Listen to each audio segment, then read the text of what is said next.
And staring down from that, you see looking a raptor, one of the bird folk, just kind of like assessing the situation, paying attention. And behind him, you can see up there as well, there is a servan, quite large, and he yanks on something. And in your vision, you see one of those sons, those guards, those city guards get pulled up on a rope all the way up very quickly. And you see that it's a Gerbine who just kind of like scurries on into the nest and just kind of makes a report. As you hear and smell the calls of the taverns and the foods. What do you do? I sort of have this sneer on my face as I see the guard go by. It's a knee-jerk reaction at this point. And being the methodical self that I am, I go and I dig that letter out of my left-hand pocket, the lace of my cuff covering my white paw, again, trying to keep that bright white as hidden as possible. And as I open up the parchment, you hear the audible crinkle of it, and I look down at the familiar handwriting, and I see it start in its poetic language, as usual. Oh, vixen of fortune, how lucky you are to have made my acquaintance. I just so happen to have intimate knowledge of the whereabouts of such a relic. It so happens that a small crate bearing no discernible markings will make its way south, down the Talon Grip to the Twins, where it will be passed from a charming, intelligent, debonair, and yet humble Corvum to a fellow Corvum bearing none of those traits. The meeting will take place at high noon in the brew. What happens to the item afterwards? I have no clue. Your friend in low places, M.E. And you'll see me smirk slightly, reading those two initials. And I'll fold up the letter and again tuck it back into that left-hand pocket of my overcoat, and seeing the location is named, I'll walk over trying to keep as much to myself as possible, even sort of dodging around anyone who might be crossing my path, and work my way over to the front of the tavern and open the door to let myself in. As you're stepping towards the tavern, you can see that there is a stairway that leads up to the side, and then there's a door on a second floor. And as you're weaving your way around the patrons who are sort of loitering outside or making their way to and fro, you sort of step inside and immediately are assaulted with a cacophony of sound and smells. You are really overwhelmed. From the corner, you can see a table where a group of workers who have just arrived are beginning to drink their first sort of round of ale, and are starting to sing a local shanty that you sort of recognize, but I think that they've gotten some of the lyrics incorrect, because it's about the briny bulldog. And next to them, seated in a chair, sleeping in what appears to be a sort of a drunken disposition, is a bard who occasionally wakes up and kind of strums along with the music for just a second and then just kind of falls back asleep. As you kind of take in the rest of the setting, you see that there are tables that are mostly empty, but there are patrons sort of loitering and more coming in as what appears to be the night crowd is coming into this particular place. Behind the counter, you see a barkeep, quite a large servant, well beyond his prime years, just tending the bar, as you see a number of servers kind of making their way, starting to take care of the various patrons. The smells that will assault you are that of ale and sweat and grime, of toil, and of the sweetness of meats, and the briny, sort of brackish sort of smell that comes from working around the sea. And as you kind of settle in and just have this vision of all of this, you realize that you're stepping into what is essentially a sort of locals establishment. This bar, this tavern is more, sort of set up for those who work the docks, those who are tradesmen in the marketplace, those who sort of exist with the city itself, and not something that an out of town, a traveler, sort of a sailor would find themselves in. What do you do?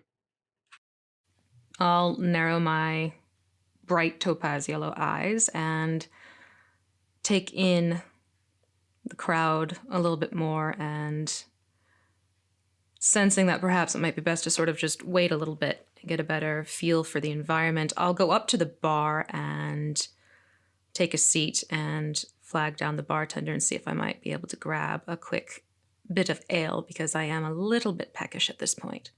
So as you step up, you begin to interact. You hear a door slam off to the side, and out steps a Germain, very flamboyant, floppish hat, wearing a saber. Sorry, it was described as a rapier. Wearing a rapier with a rather plain-looking hilt, except for a jewel that sits at the bottom of it, a red jewel, sort of, fitted there perfectly. And as that door slams and the Germain comes out, the barkeep kind of looks at you and immediately just sort of drops your drink and moves back in that direction in a hurried fashion. And they are immediately caught up in whispered conversation. Right away, my one ear will turn towards the conversation, purposely trying to pick up as much as possible, but I'm sort of playing it cool and kind of pretending like I'm looking at the state of my claws. Are they well groomed? Sort of playing the role of a twitless little fop instead of actually being my coy, sly self, picking up more than others may realize. Give me a perception check. Okay. Oh, come on. All right. That is going to be a 3 + 2, so a 5. Just as your ear begins to turn, a loud sort of raptor kind of walks up to the bar and says, Barkeep, where's my ale? As you see the barkeep just sort of look back around and just kind of, wave for a second. And you see a motion of like this. And this loud raptor just continues to bellow as he reaches and he starts talking about his day. Wow, the shipments coming in for today. It was horrible. The beasts were not pulling the wagons at all. And he just begins to go on and tell a tale. And he's looking around, looking for somebody to focus his conversation with. I have encountered this type many a time. And I slump down even further into myself and pull my black hat down over my brow so it's almost touching the tip of my nose, and even turn my body so it's literally the cold shoulder in his direction, hoping that he doesn't lock on to me, being as I'm sitting at the bar by myself. He continues his bellowing, kind of looking around, almost, kind of missing you for just a second, giving you a moment of hope as you look back down towards the bar to look at the barkeep and the Germain. The Germain looks angry, shakes his head, and immediately begins to move out through the crowd and move towards sort of the front door. As as you catch that and you begin to look, the raptor looks down and says, "Well, I've never seen you have unusual clothing. What are you doing here?" I will let out an audible, here to see a friend, love. That's all. Not from around here. Told to come and say hello. That's about it. He kind of turns towards you as you say that. And he looks down and he takes in what you say. He says, "Well, I'm Mel. I know everyone here. Tell me this friend that you're looking for. I love a good story and I love a good reunion," as he takes a big swig of ale. I'll look him dead in the eye, already forgetting his name. Well, Marty. Meeting my friend Loquacious. He likes to chat about this, that, and the other thing. It's actually how we met. He lucked out that I was actually in a good mood that day and started talking off my ear. Luckily, it stayed put. But normally, that type doesn't exactly get along well with mine. However, Loquacious was quite interesting. Had some funny little stories to tell me, and turns out he's also a sailor. And ever since then, we've agreed to meet at the same time in a new little place to sort of explore the world together in our own way. Good fellow Loquacious. Big fellow Loquacious. Sharp-beaked fellow Loquacious. And I'll narrow my eyes looking at Mel. Is that good enough for you, Marty? Give me an intimidation check. All right, that time it was a 15. It was a 15. He looks at your eyes and he gets really angry. You can see that there's just this like presence of anger that immediately flares up at you getting his name wrong.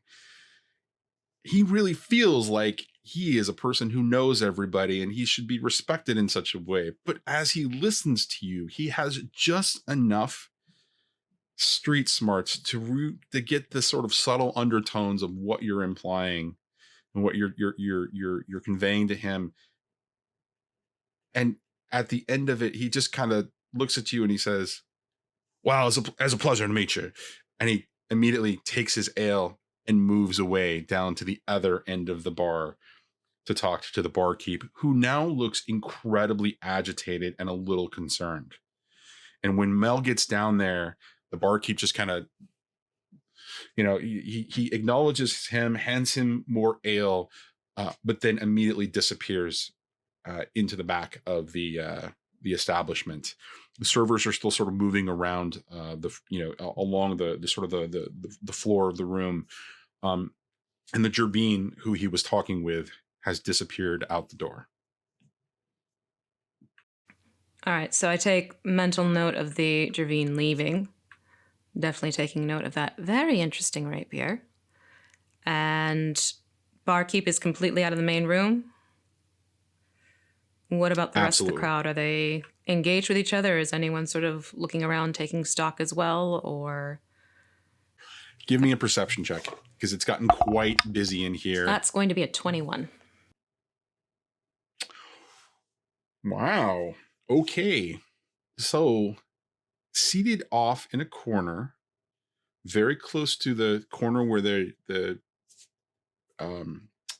dock workers are singing that sea shanty about the Barney Bulldog, half sort of hidden by the drunken sort of sleeping and not sleeping bard, is a young Vulpine, about 10 or 11 years old. And he appears to be...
Arise, minions, and welcome to unMadeGaming. We are here, but Dot is not. She is sick and dying.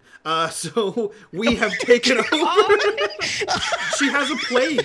She's posted on it on the internet the whole time. She's not dying. She's recovering, and she is at work. Rumors She spread definitely doesn't have coronavirus. Did she just no, Mike? No. Stop talking. Why? No. Why did they put you in charge this week? This is so bad. Thank you for joining us tonight. We'll see you next week when Dot returns.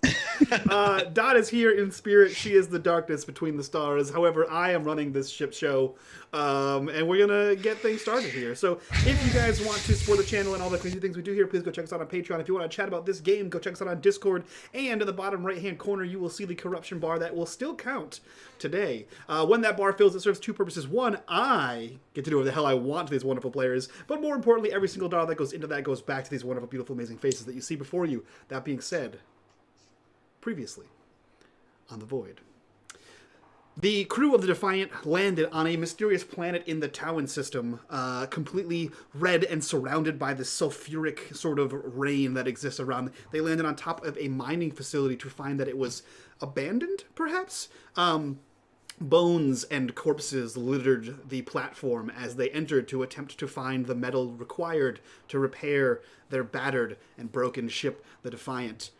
Inside, they were treated to a scene of death and debris. Only what dies doesn't stay dead here on the planet Taoan. And these souls rose as Bokor and attacked them, poisoning Sul and Tal, and a mysterious child appeared on the ship. Now we have two poisoned crew members, a mysterious child, and a missing game master. And with that, we will enter into the Defiant. Tamir, you are in the Defiant. You see before you Tal and Sul collapse before you. And you see that there's a small, shocked child. He looks, eyes kind of gaunt, skin kind of red with the dust from the atmosphere around him. He's in tattered clothes, and he looks at you terrified as you shout for Malik through your comms. What are you doing? Not panicking. Okay, good. What does that look like? It may look like panicking, but it's definitely not Okay, good. panicking. Sure. Tamir is just gonna stare at this child for a moment as he's shouting for Malik. Are you okay? Do you need assistance right now? I've been here for weeks. Everyone's gone. Yeah, you're breathing. Are you hurt? I'm not sure. Everything seems to be fine. Great. I need your help. Help me move one of them right now, please. He And, grabs the feet of whoever you grab yeah. the arms of, and he begins moving it. And Fantastic. As the two of you heave up this, who'd you grab? Tal, I assume. Who do you fucking think? Yeah, as you heave up Tal and bring her towards the med bay, you hear the telltale of the cabin door from the cockpit, and you see Malik standing there watching you and this small mystery boy in the hallway. What are you doing? What's happening? What? They just collapsed. Both of them have passed out. I don't know what's going on. They were attacked by these creatures down within the mines. We need to get them to the sick bay immediately. Okay, and he walks out and he reaches up and grabs Sul by the arms and sort of just drags him towards the med bay. He's only one person, Paul. Don't give me that sass face. Don't you wish you had a second little corrupted Yeah. space baby? Yeah, only one space baby at a To time. help carry some feet? Do either of you close the doors To the cockpit? to the ship, the outside door? Oh, Didn't you close on your own? I'd assume. I assume it Yeah. goes Okay. automatically. Yeah, we close that. So yeah, Just he checking. sort of scoops you under the armpits and is dragging you, Are grunting we, and am I complaining. fully knocked out? I think you're like knocked out, but like it's one of those things where like you ever pass out before and you kind of can like your eyes flutter and you can kind of see like weird lights around you as you. So I think that's what's happening. Like both of you, your eyes flutter open occasionally. You see like the lights of the ship kind of passing over as you're Okay. being dragged, Okay. but you're not really aware of what's going on.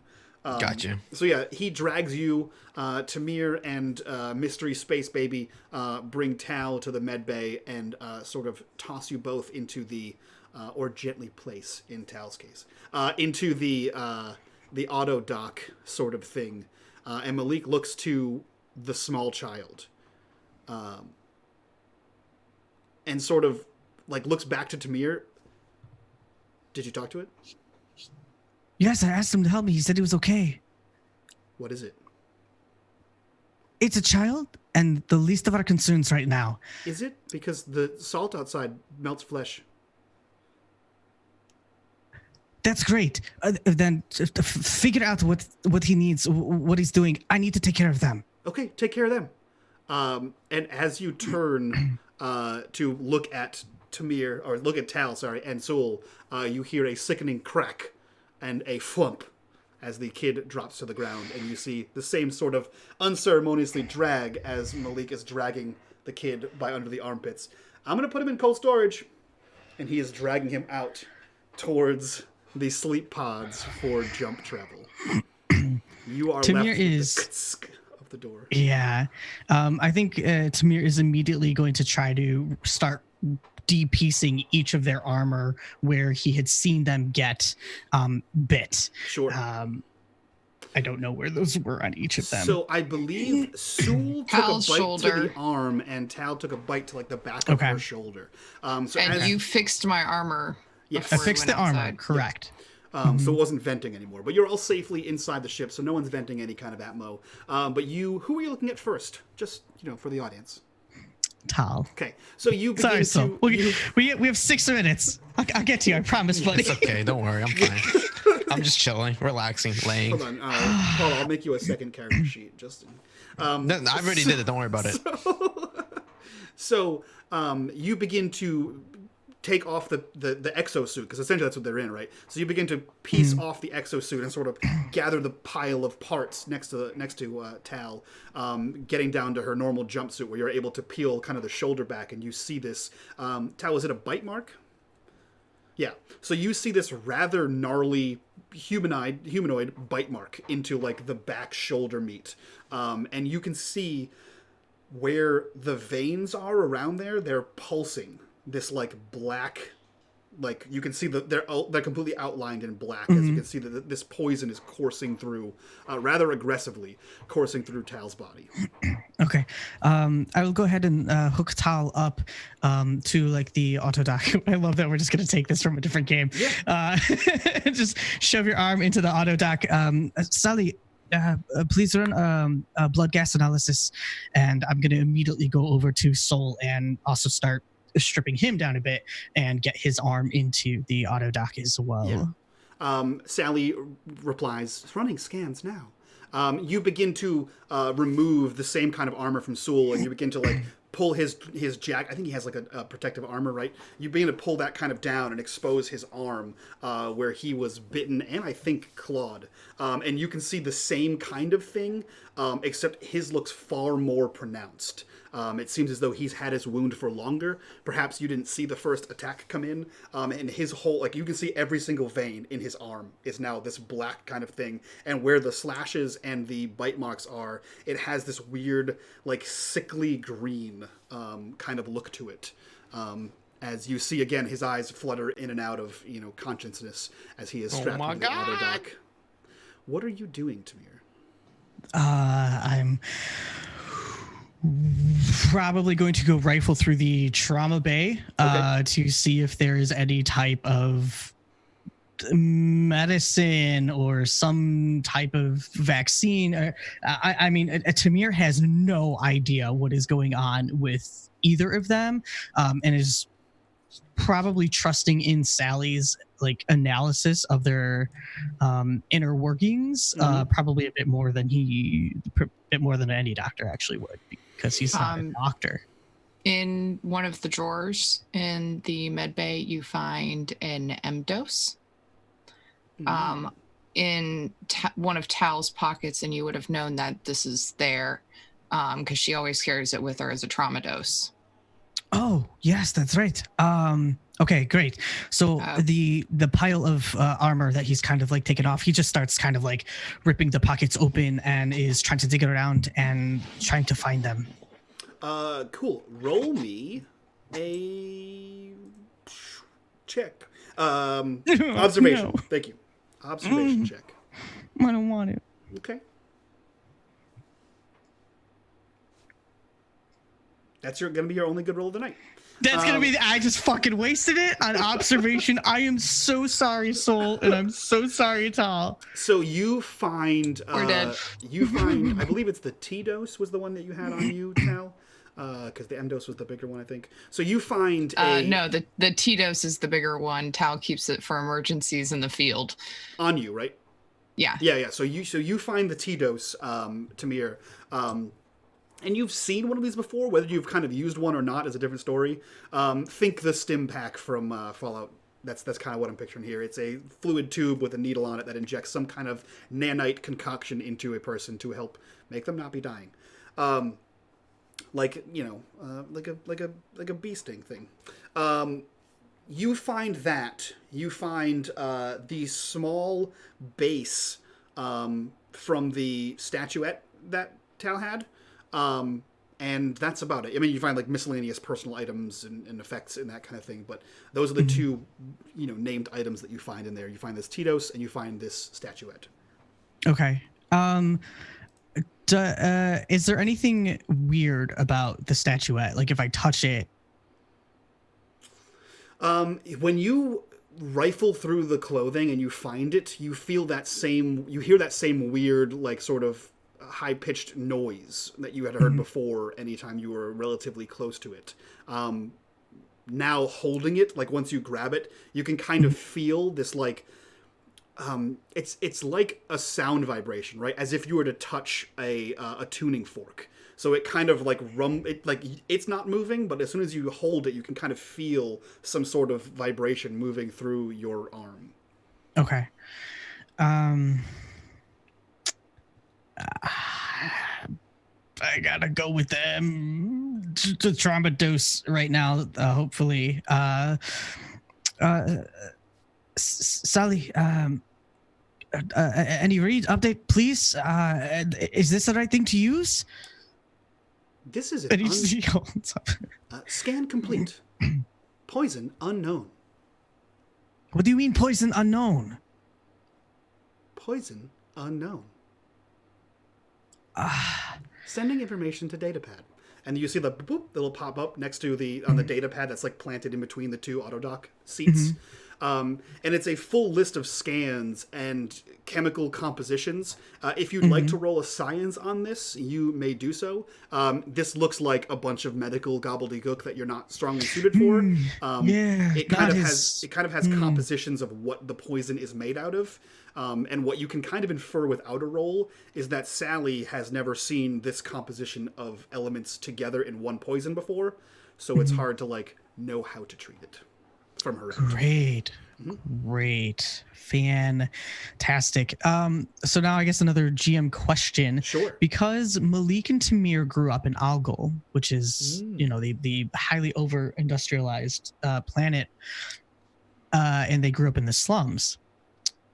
Word of the Bokor, whether they were called Bokor or not, would that have been a story that, like a warning, a whisper that maybe were told to them to behave as children or something like that?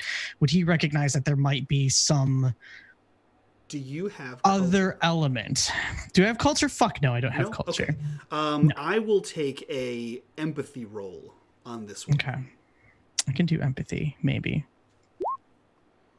Limited success.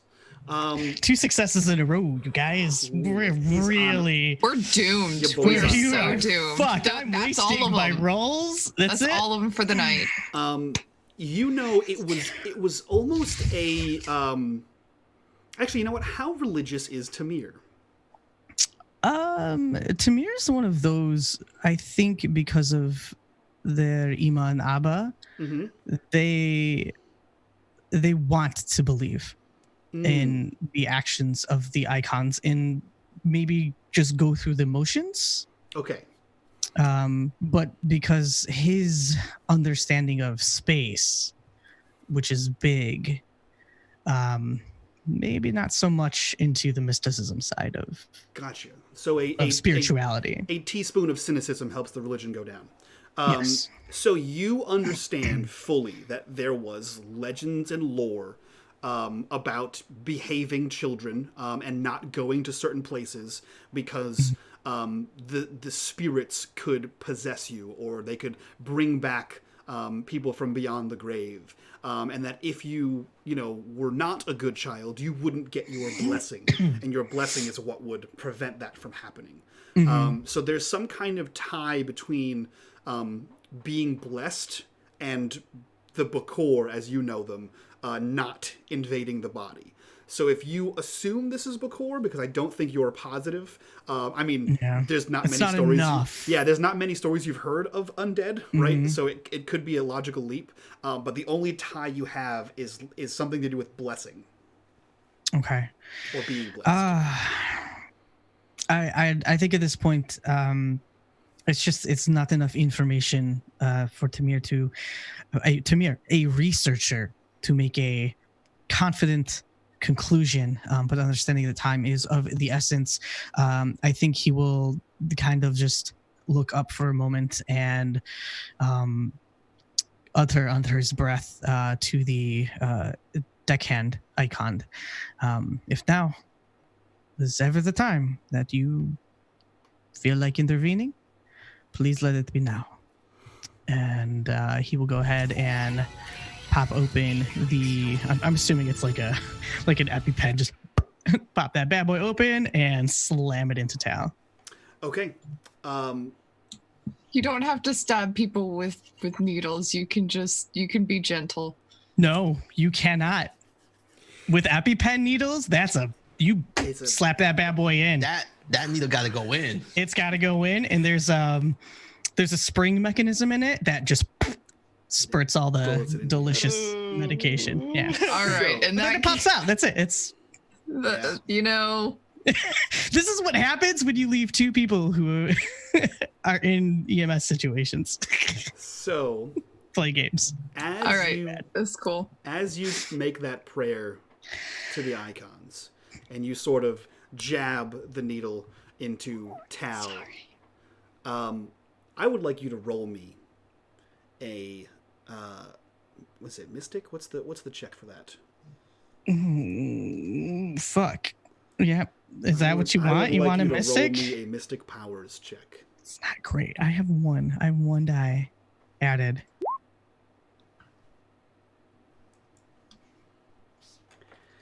This never fucking happens. You're all so dead. So I might not be now. The icons are with us. Momentarily? Until it's Saul's turn. So I'm gonna try just as hard, Saul. Your life is just as precious. Where do you jab this needle? Thanks for lying to me. Probably closest to the wound, soft tissue, fleshy tissue. Okay. Up in the arm. So you're standing over Tal, and you sort of jab it like into the shoulder, right? Mm-hmm. And as you do so, you feel it's sort of like this weird, indescribable feeling. It's like when your body kicks you awake when you're not quite asleep. That kind of weird, like, oh, I'm about to fall off a cliff, that kind of feeling. You feel that as soon as you hear the pressurized spring, like, unload. And as soon as you feel that, Tal, your eyes snap open, completely wide, the pupils massively dilated, and you see Tamir. You have full consciousness, you are aware, you are in your ship, you are strapped to the autodock.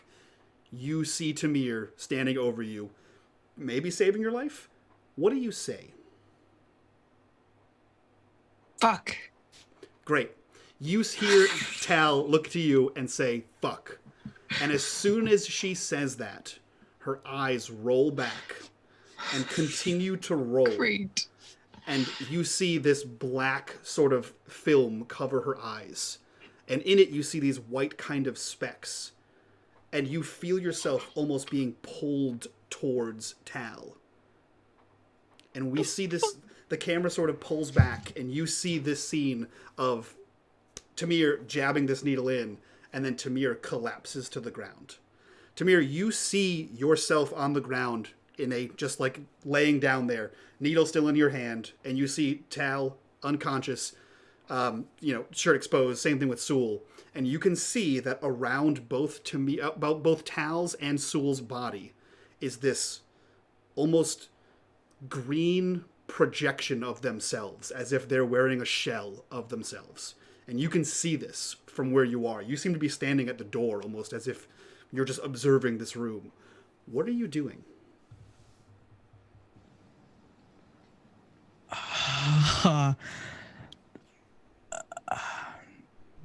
I'm going to go up to my body. That's my body, right? Yep. Do you see your body on the ground? It looks completely normal, unlike theirs. I will reach out and just touch Tal. It feels like you're on a spacewalk. Your body is like, whatever you are is sluggish to move forward as you make your way through what, if you knew what an ocean felt like, right? What an ocean would feel like. And you are able to walk to your body. Again, it just seems like you're crumpled in an awkward sleeping position. And you see Tal. And as you look down, you see that this green sort of energy around them looks very, very reminiscent of the creatures that were inside the space station.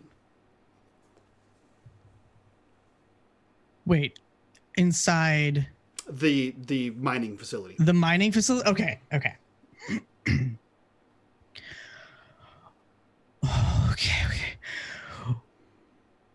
Malik, I think this is very bad. I really could use your help right now. Your voice sort of echoes in this like tinny sort of soup can kind of way with Malik.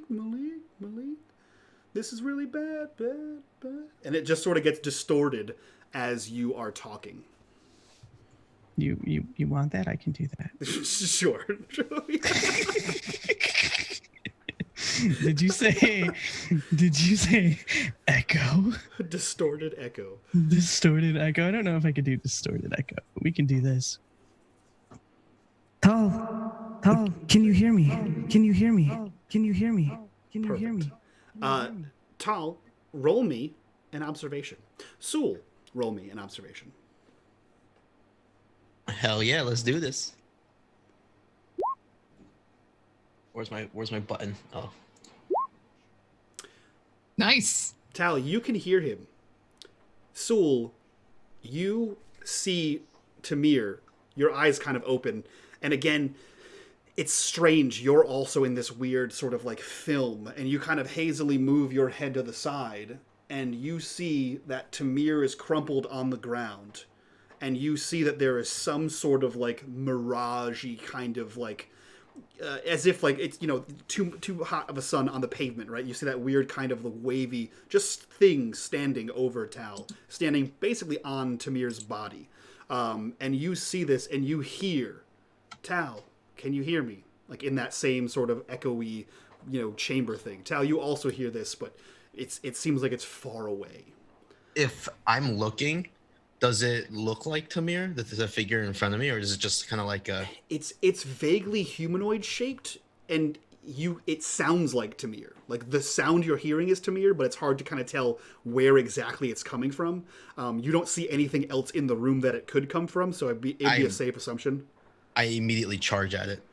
So as you attempt to move, you realize that you are strapped in to the auto dock, and you are kind of still being assessed by this machine.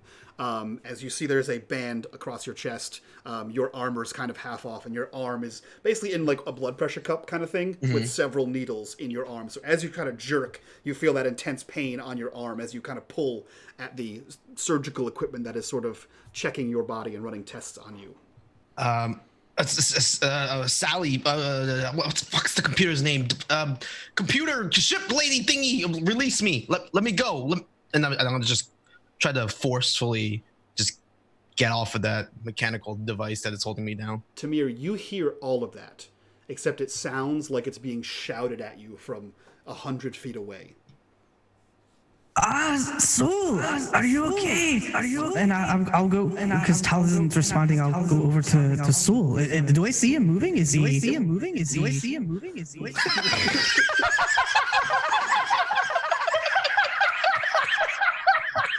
Oh, the laugh is terrifying.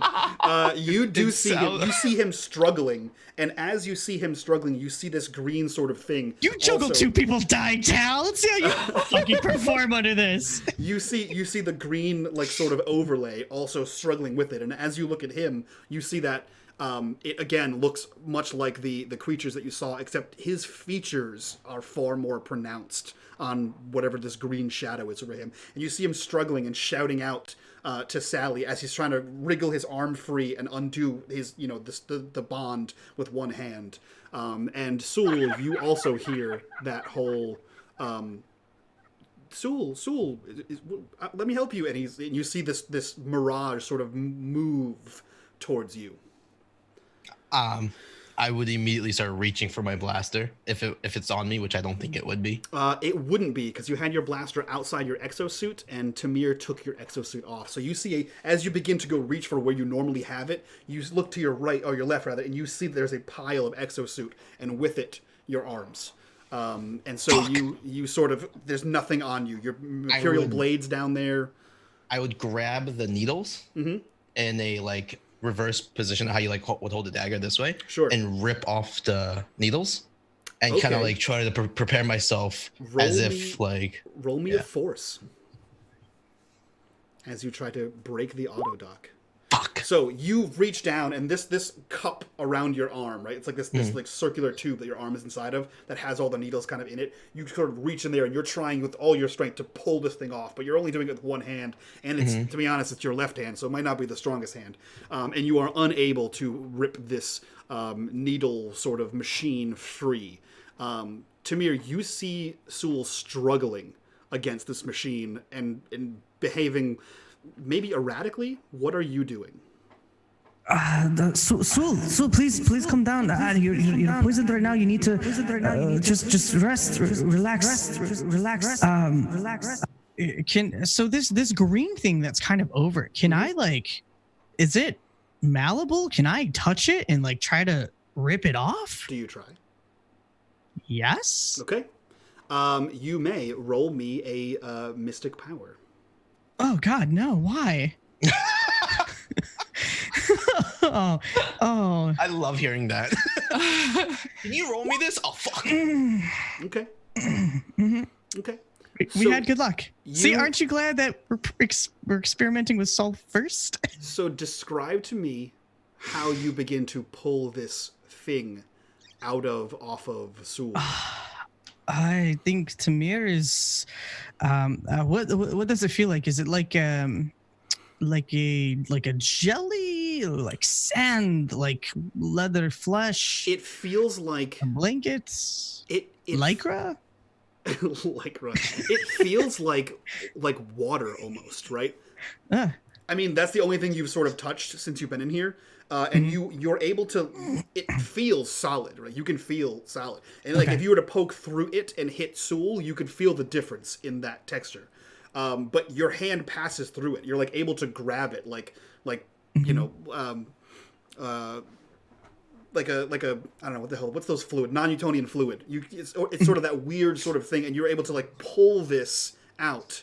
And as you do, you see chunks of it sort of go away with your hands. I see, he's right in front of me doing this, right? You see this weird mirage. Yeah, I would as you're start looking at it, you see this you can see through whatever this is. I would just start swinging my left hand as hard as just wildly. Okay. Because I still his voice is kind of not projecting exactly from here and it's just sort of bouncing around the room. Yeah, I would just be I don't know what the fuck you are, but just get the fuck away from me, and I start swinging my left hand. Fine. Shut up! What?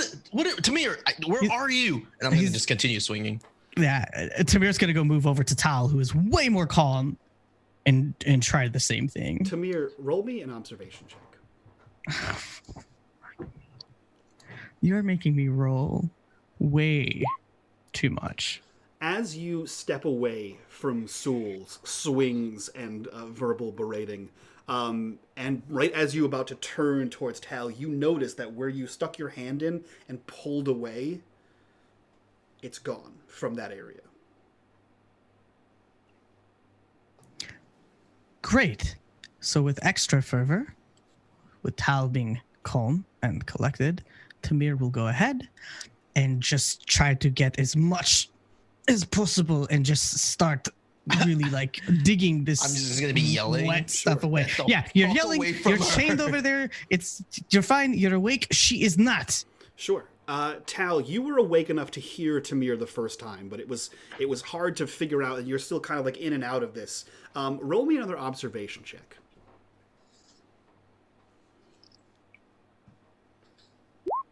Okay, so this you're kind of awake enough to see this mirage sort of move back towards you, and you hear Sewell. That's probably kind of what jogs you awake is you hear Sewell just yelling and shouting and asking for Tamir and swinging wildly at nothing, right? Perhaps the poison has taken his mind. You're not sure at this point, but you feel something, and I'd like you to roll me a Mystic Powers check as well.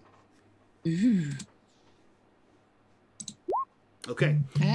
So many ones today. It's better than zero. It's this strange feeling, like if you're wearing a wet shirt and you sort of pull the wet shirt off of your wet skin, you feel that happening.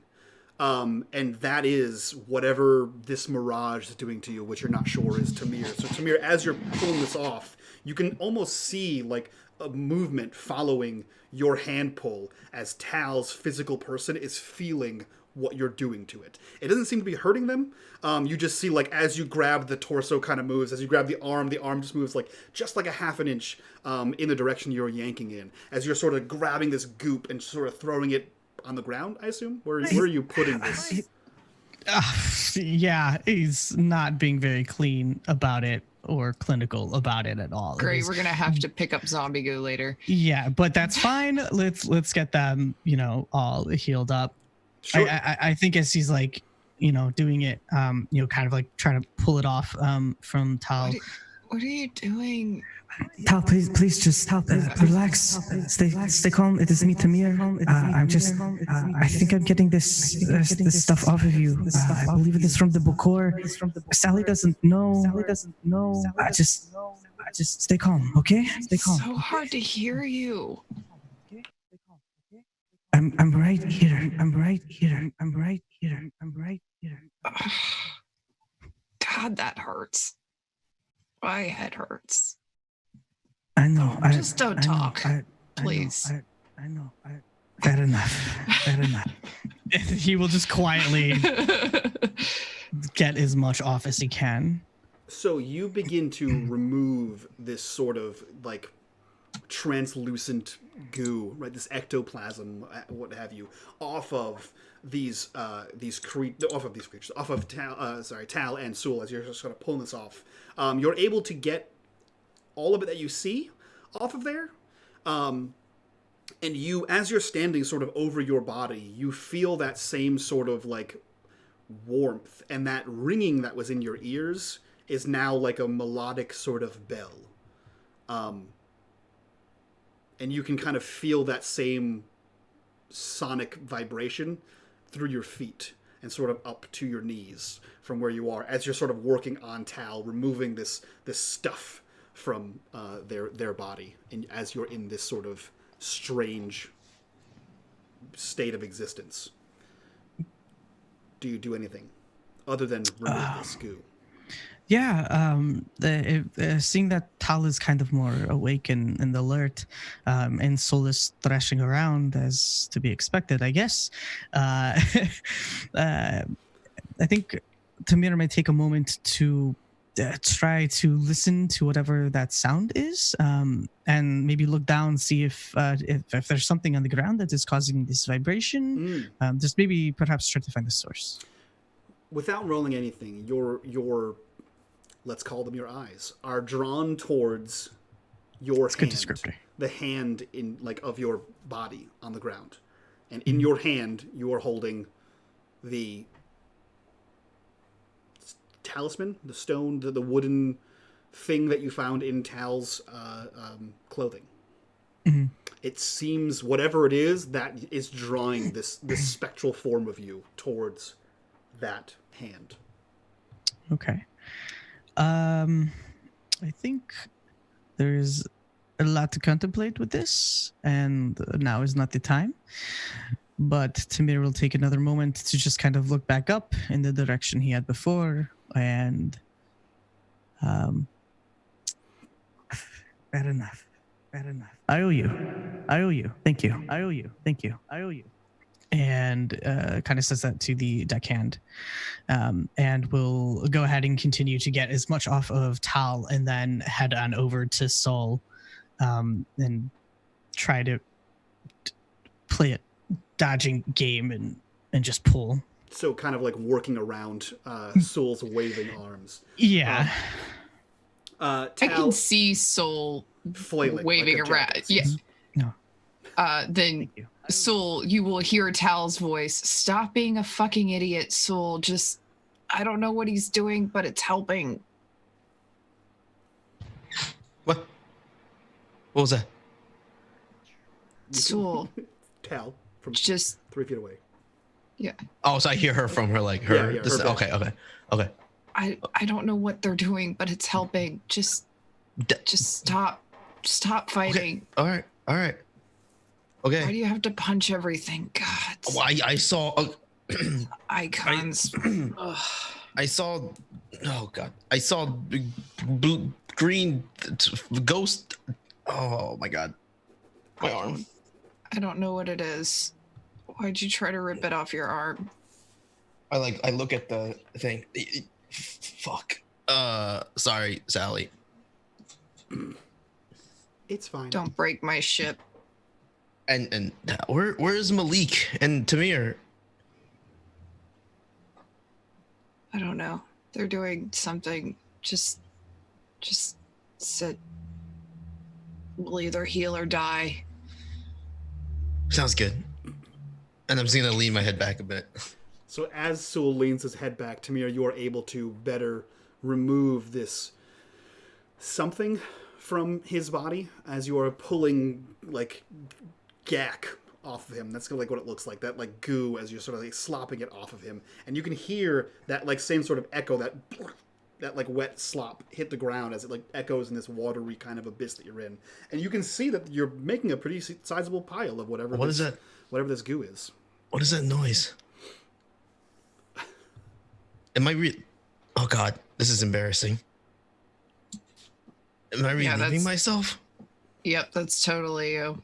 Is it, so like I'm assuming I'm like half dazed or like on the verge of death. So Tamir's green ghostiness is in front of me, right? Tamir's mirage is in front of you. Can I try to caress whatever the face might be? Yeah, you can reach out. And I'm just going to be like, You can reach out and touch face. Mm-hmm. I'm just like, thank you, whatever you are.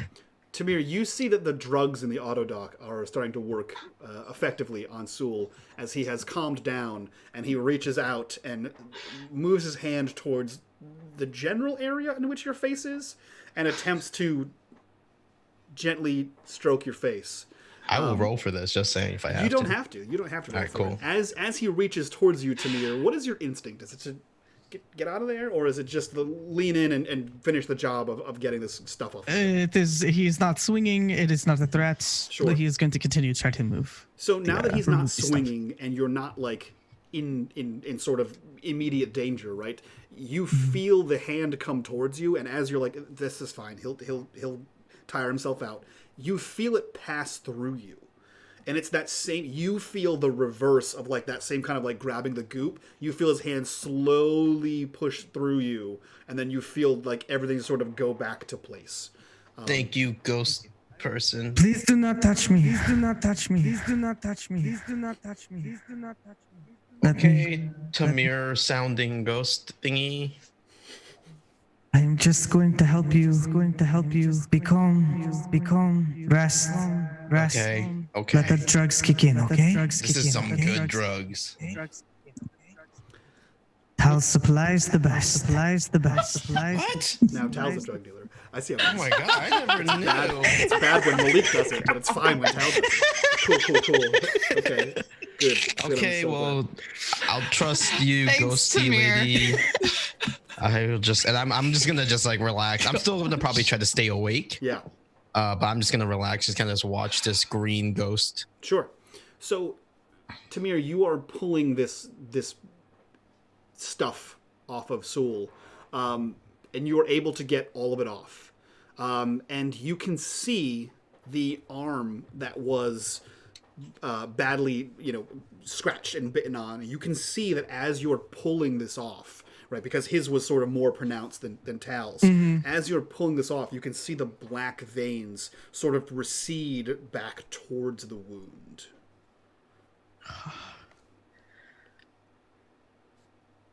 I think instinctually, Tamir will go up to tap his visual comm, like to turn it on, hoping maybe it'll record whatever his eyes are seeing. Okay. But I think when it comes to the actual wounded area, he will start pulling very gently. Sure. So you are able to fully remove this substance from both Tal and Sul, who have now fully relaxed into the autodock. They don't seem to be poisoned, dying, whatever, right? You see that the autodock, that the little machine that's between the two of them, it's recalibrating the readings, and you can see that the toxins and the different sort of different composition of these elements is receding from them as you're doing this. And when you finally remove the last bit from each of them, the reading recalculates and it shows a clean bill of health.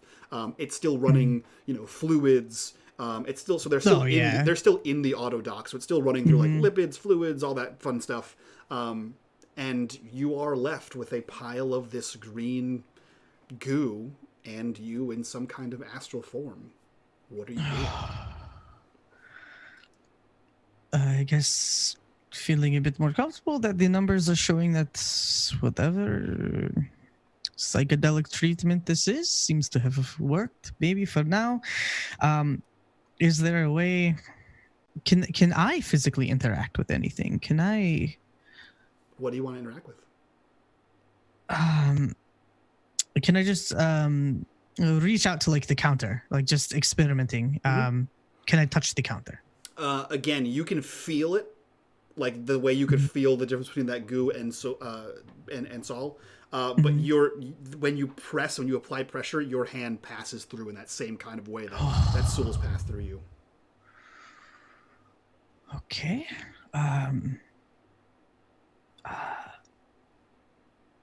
How about the little help here? Just a little more?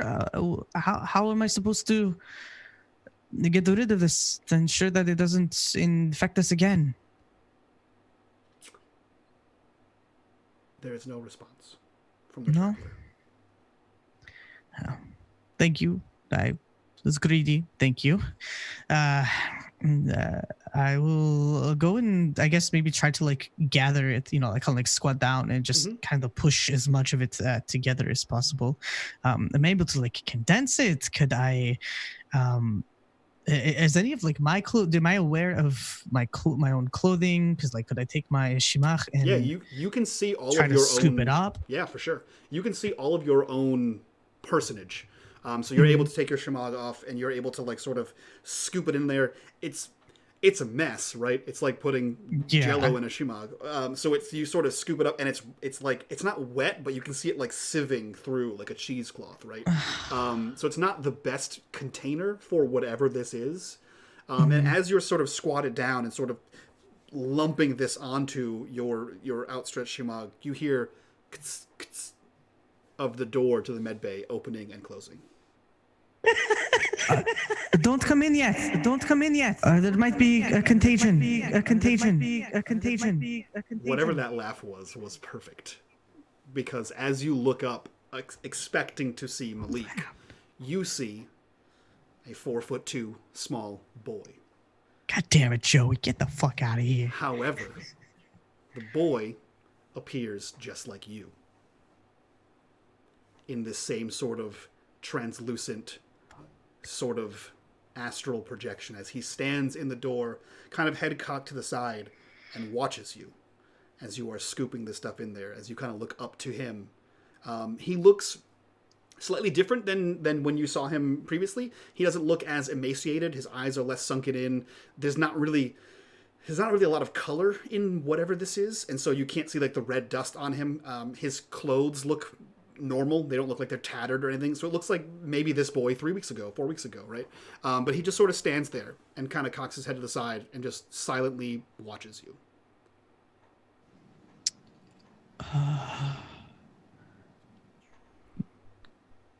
Can you see me? He's straight. Wait, can we see it? Him? Both of you, if you're so interested, roll me an observation. Oh, I'm leaning back. I'm chilling. Okay. Tal's watching what's going on in the room, kind of thinking that she's essentially tripping balls off of whatever bit her. The good stuff. Tal, you look up and you're kind of like through hazy eyes almost, right? Through that like bleary eye kind of, I just woke up maybe. And you see the same shimmering shape now on the ground, like hunched over, like far smaller. And you now see the door, and you see a second, you swear you see a second shimmering shape in this medbay. Tamir, you ask, can you see me? And again, Tal, you hear that watery, can you see me? See me. And the small child turns his head back straight and just nods to you.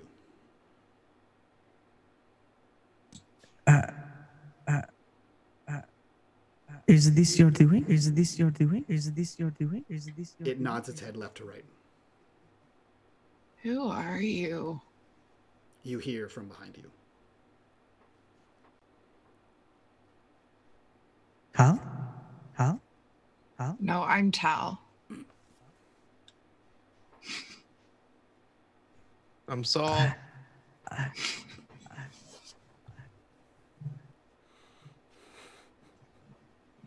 Good night, folks. We're done here. I think Tamir is just gonna look to the boy. Are we dead? Are we dead? Are we dead? Again, left to right, shakes his head. Do you know what this is? What this is? What this is? What this is? Do you motion towards the Shimad full The of goo? goop? Yeah. It Delicious. nods its head up and down. Was this the poison? Was this the poison? Was this the poison? Was this the poison? It pauses for too long, right? Like it must be thinking of something. And then it slowly nods its head up and down.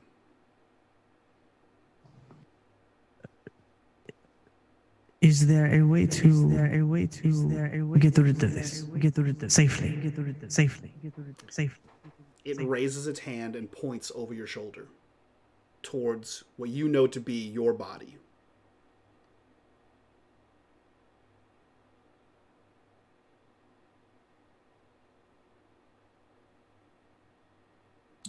Absolutely not.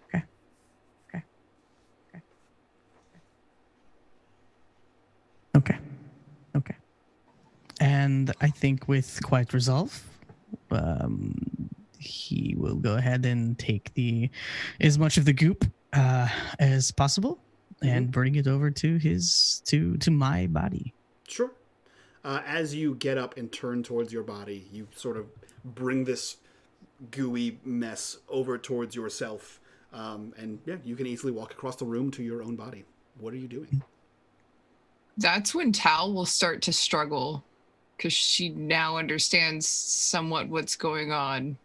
Okay, yeah, you see this watery figure, sort of this mirage, moving back towards the larger of the mirage, moving back towards Tamir.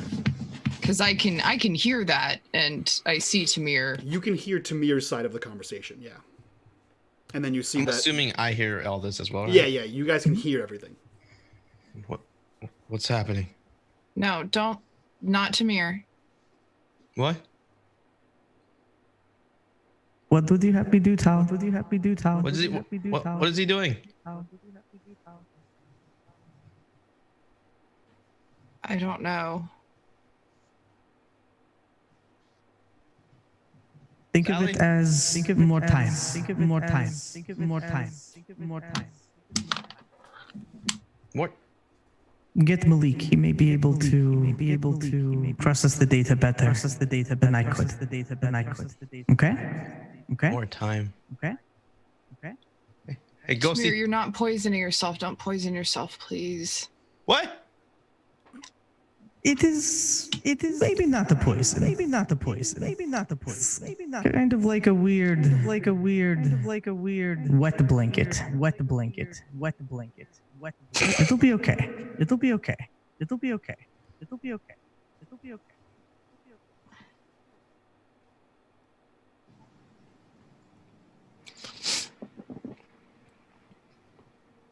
And I'll look to the boy one more time. As you look back over your shoulder, you are alone in the room. The boy is gone.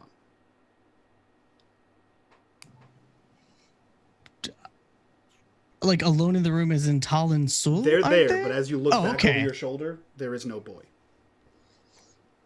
Okay. There was also no accompanying of the doors opening and closing. Tamir, don't poison yourself. We need you. You can't repair the ship. Can you see this? And he will hold out his shemagh. Do they see all the goo?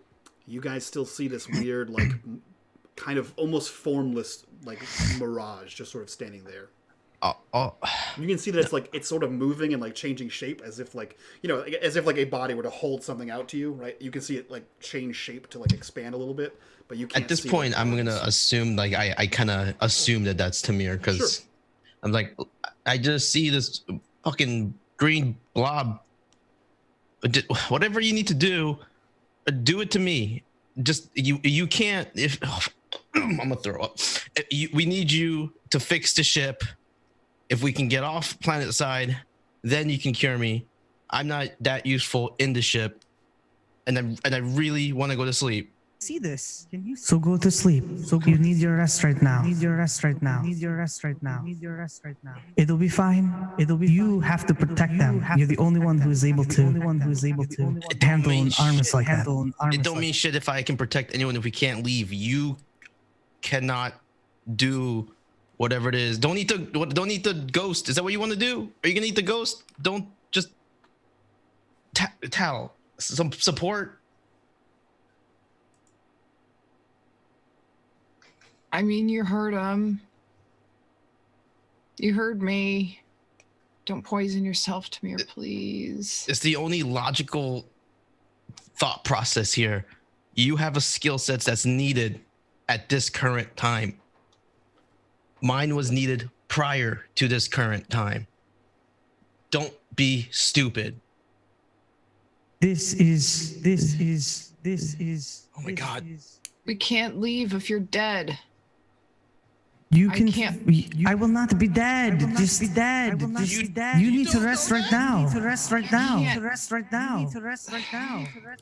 Tamir, where are you standing while this conversation's happening? Probably between the two of them, where I was making a big pile of goop. Sure. As you are talking, facing them, looking kind of back and forth as you talk, you again hear that telltale behind you. And before you can even turn to look to see what it was, you hear, Tamir! And you hear the voice of Malik, followed by footsteps that sort of echo as he charges in and slides on the ground towards your body. What are you doing now? Everyone, you are awake enough to see Malik run in here, scream Tamir, and baseball slide to his Thank God. Voice of reason. Talk to your brother. He's a weird blob, Malik. I don't know what's going on. Can you not see the blob? He looks to you both like incredulously, as if like this is not a time to be joking. And he's pulling Tamir up like onto his lap, and Tamir, he's like slapping you in the face, like he's trying to wake you up, like he's shaking you and giving you like a few slaps. What are you doing as you see Malik do whatever he thinks is his best to wake your ass I think Tamir will kind of go over to the both of them and try to place a hand on Malik's shoulder. Malik, it'll be okay. I need you to take the information that Sally has derived from both Soul and Tal, and find an antidote with the chemicals that we have on board. You can create the algorithm. You'll be able to figure it out. Okay? Maybe he doesn't hear you. Maybe he's ignoring it. But Malik continues to shake you, completely not acknowledging the noise or any sort of feeling of anything on his shoulder, as he is shaking and sort of slapping and shaking and sort of shouting at you, right? You see like that he's very upset about this. And I'm cashing in one of the darkest points that you all just gave me. You son of a bitch. Wait, who gave you a darkest point? Oh, every time shit, we did 3. Every time you activated that item in your hand to save people, you gave me darkness points. I'm cashing in one of them as in the shaking, your hand loses the grasp and the talisman sort of slides out of your palm and clatters to the ground. And in the instant that it leaves your hand, you feel across your face. And you are back in your body being slapped by Malik on the ground. What are you doing? Get up! This isn't fucking funny! Fuck! Do when that happens, do we feel any different or like? As far as what? Like, because I'm assuming he was pulling the green stuff off of us, which is the poison. Correct. And if he wasn't fully able to complete the whatever transfer, does it like you snap? feel fine? Okay. Yeah, you both feel as fine as you did a second ago. And the mirage is gone. The mirage is gone. Oh, what the? Perhaps it was the drugs. Fuck was that? I feel like I just got slapped. It could be all of the pressure, the excitement could have gotten to Tamir, and he just passed out in the high stress environment. It happens. Rush of blood to the head, and you guys are in autodocs. That could have been a drug induced whatever the hell. But Tamir, you get a slap across the face, and you are in Malik's lap, sort of looking up at him as he's shaking you, and sort of aggressively, like yelling, like "What the hell are you doing? What happened?" Right, that kind of thing. What are you doing? What are all of you doing as you see this? I think there's just going to be like a moment of perhaps realization. Like how real quick, how does Tamir feel being grounded, being back in a physical realm? It's almost if the drop was like a kick, right? Like waking up, this feeling of being pulled back is like a roller coaster. You feel that like flop as you get that slap. It's accompanied by this like this nauseating sort of movement, but you feel physical. You feel normal. You feel as if you had before. Okay, great. I think everybody is going to just hear as Tamir just slugs Malik. Okay. From his lap. Okay. So yeah, so there's this scene of him like I imagine he's like kind of like on like not on all fours, but like on his knees, right? And he's kind of pulled you up and he's shaking and slapping, and you sort of wake up and just punch up as hard as you can. And Malik can't go back too far because you're on him, but he sort of spills back and he's trying to like grabbing onto like Soul's leg as he's trying to stabilize where he is. What the fuck, man? No, you what the fuck, man? And like I think Tamir is like on him and kind of like grabbing him by the cowl. Oh shit. I tried to like get out of the auto dock. Yeah, at that point, Tal tries to get. I think we probably both start shifting like really quickly, like shit. So as you begin to shift, you realize that again you are strapped in by the chest and inside the auto dock's arm. So you are essentially pinned to this. You start hitting random buttons that seem to beep and boop but do nothing. And as you're hitting them, you notice that the control panel is the computer that's in between the two of them, and it's just out of reach of your left arm. Son of a bitch. Yeah. Tal will reach over with my left arm because I'm on the correct side and press the release button. Okay. You hear Sally you. through the ship's intercoms initiating release. And then you see a Thanks, countdown. Sally. Then you see the countdown begin as it boop, Yeah.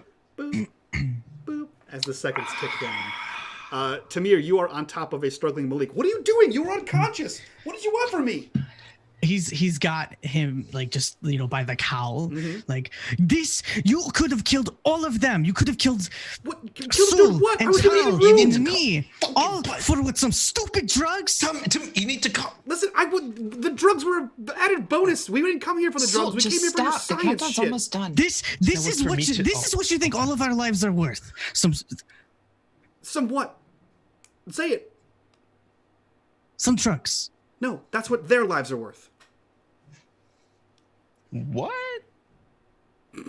And like Tamir is just got this like his hair's a fucking mess, right? And he's shaking. He's just so visibly angry, and he's just gonna shove you back down and get up. Where do you think you're going? As he's trying to grab onto Sul and pull himself up to the ground. Can you stop? You're the closest thing. Shut up, Sul. Just get medicined. Sally, We're almost done. The countdown's only got 30 seconds left. I'm sorry, Sul. It's a safety thing. It's fine. Where do you think you're going? Tamir, What just happened? we should. Yeah, I look at Tal. Was that? Did you? Am I hallucinating, dreaming, or? We were just pumped full of poison and then drugs, so Tamir's gonna okay. take one last look at the vital readings, and then just walk out. The vitals read as normal, and you see that the countdown has 15 seconds left on it before the auto dock releases. As you turn and walk out of the door, Malik turns to Tal and Sul. What the hell was that? Why was he unconscious? I don't know. I mean, This is a stressful situation. We are kind of in the middle of fucking nowhere. We almost got killed to get some metals so we can try to fix this thing so we can get out of the middle of fucking nowhere. The darkness is creeping in. There's a lot going on right now, Malik, as the auto dock releases. It opens up. Yeah. We lived in a literal war zone. This is nothing compared to what he's seen before. I point. Would the box of drugs be anywhere, or did Tamir take that with him? Tamir I think had they it were on just him, as far as I know. He put it in his suit, and I don't think he ever took his suit off. Oh. No, the drugs were in the Tamir's still mostly in his suit, but the drugs are in the cart that has all the which is in the metal, hallway. which is in the Okay. hall where we came in. Mm-hmm. I think he's a little upset about your little side gig here. Great. As for, he takes a moment to think should I tell him, or am I gonna sound like a fucking psycho? Yeah, I just think there was a lot going on. What Tal said. You got some great drugs here, though. Just saying, not yours. Was there a kid here? Yeah. Wait, where's the kid? He's in the chamber, the cryo chamber. You put him in the chamber? What? Yeah, I'm sorry. That's actually a really good place for him. Thank you. I can't handle this right now, and I will leave the room and go check the computer and see if there's anything wrong with my ship, because I gotta ground myself. I'm just gonna put my suit back on and be like, I'll go check on the little kid, make sure his vitals are still good in the chamber. It puts him on, whatever, man. I just want to leave, and I'm just gonna walk out. Malik just sort of stands there and watches everyone kind of walk out, and just sort of leans back on the panel for the auto dock, and just sort of huffs and takes a few steps forward after Sul leaves and walks out of the med bay. Where do we find everyone? Tamir, where did you storm off to? Tamir went and just got the rest of his equipment and is pushing the cart to go outside and just start repairs. Okay. The sooner they can get off this rock, the better. Sure. Tal, where are you? I went straight to the cockpit to just go ahead and run a quick diagnostic on the ship, make sure that everything's still working okay. I don't have any problems since whatever happened. And then I will start working on repairs again. Okay. Maybe a pilot check.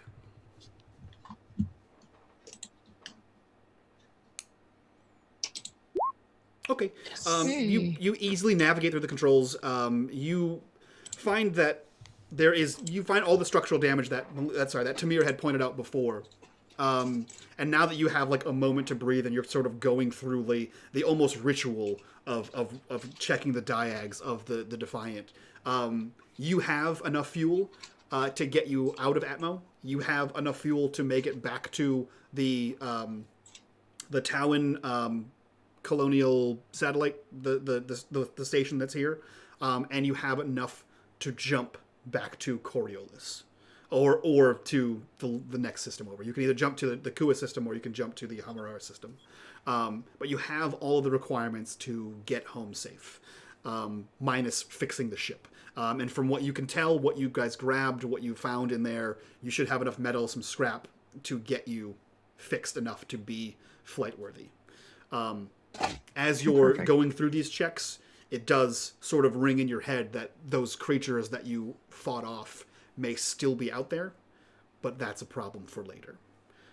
You are able to see all this, get up, grab your exosuit, which is still in the med bay, and head out there with Tamir. And the camera cuts to Sul in the cryo chamber. Sul, you see that the 3 cryos are open, and one of them is closed. There's this crystallized like sort of fog over it, and you see that the child is sort of slumped in it, unconscious. And sleeping, as far as you can tell. And if I tried, I would try to get up close to see if there's any like distinct markings on his skin, or anything that might resemble what we fought in the mining facility. Mm-hmm. Just the best that I could. Roll me an observation.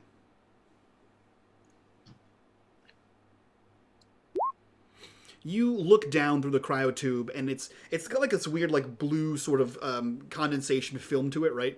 You can see that like through the blue film, the boy's skin's kind of like this purpley kind of color, which you would assume to be the red sort of dust in the air. You can see that like his eyes are big dark circles. Like he looks like he has been low on sleep for days. You can see like he probably hasn't eaten a whole lot. As far as you could tell with what Malik had said and what Tamir had said, this place has been inoperable for like 3 weeks. So if they had food stores that didn't spoil, he might have had food for a week, maybe a week and a half. So he's gone about a week without eating. And judging by the state of the place itself, you didn't see any place where someone was living. So you're not really sure where this kid was for the last 3 weeks. Are there any residue of whatever he may have attracted while he's being dragged into the cryo chambers? Is there any like that red powder or anything? There's probably red powder, but I mean, there's also probably red powder just all over the ship at this point, right? You guys were covered in it. The cargo was covered in it. So as you guys were stomping through and as we're dragging you guys, it's probably all over the place. So from here to the door to the Defiant, and from the Defiant's door to the med bay, there's probably enough powder that if you were to like sweep it up, you could easily collect this red dust. Yeah, Soul sweep. Fuck that. I think Sorry, I had to. Tamir pushes buttons, Soul cleans the ship. I think Soul stands there for a minute reminiscing on something and notices that his feature looks very starved. Mm-hmm. And he's going to reach into his bag for any kind of like rations that he might have. And he's going to grab a little bit of, they're not like fresh rations. It's just kind of like the rations he would use when he has to camp out for a couple of days. Like he's going to pull it out, pull a tray up close to the cryo chamber and just put it on the chamber or on the little table. And then have his recon kind of hovering over the chamber to make sure. And I'm going to tell him like, I'm going to like program or like communicate, be like, any movement with this chamber, you alert. That's the message I'm sending to the. I'm not verbally saying. I don't talk to robots, but you program it onto your wrist pad, and it like beep boop beep boop. It goes into like Overwatch mode just to make sure like nothing. And then I'm gonna be like, all right, well, and I'm gonna walk back into where Malik was last seen, or make my way towards where Malik was last seen. Cool. So you make your way towards the med bay as the door opens and Malik walks out. And he just sort of stands there and looks at you.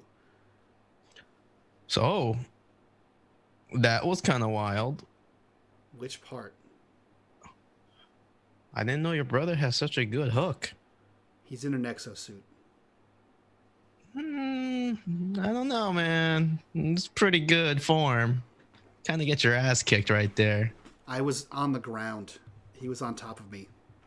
Not for the first. Anyway, are you okay? Did you get hurt? Anything? What's with the kid? I don't know. You don't know anything about the kid? No, I literally called you guys on the headphones and I said, "Hey, we have a kid," and Tal said, "Let it in," and so I let it in, and then I locked the cockpit door, and then you all came in, and he was there, and it was one too many things to deal with, so I put him in the cryotube. I mean, you understand how weird that is, right? The kid in the cryotube? Yeah, that's why he's in the cryotube. It's no one's worrisome. lived here for 3. It's worrisome. Well, I meant like Tal and Tamir. If they see it, they're not gonna do what's needed to the kid. Are you asking to kill someone else again? No, I'm just asking, what should we do with the kid? I don't, at this point, I don't Preemptive know. decisions, you know?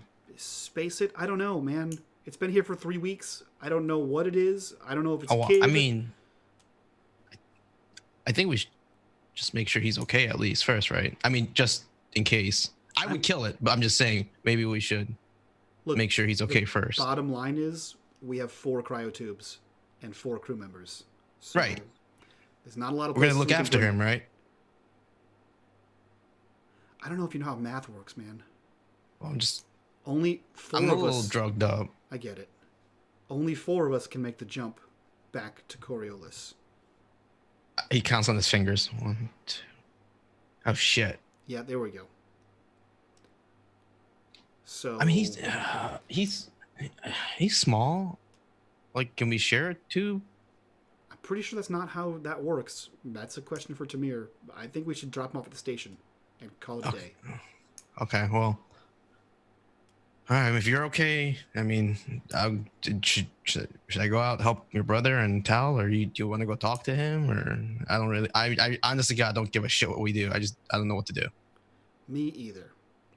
And on that note, the camera pans to Tamir and Tal outside of on the ship. Tamir and Tal, you guys are in full exosuits, comms on, communicating to each other. What are you two doing? Comms are not in general. This is a private conversation.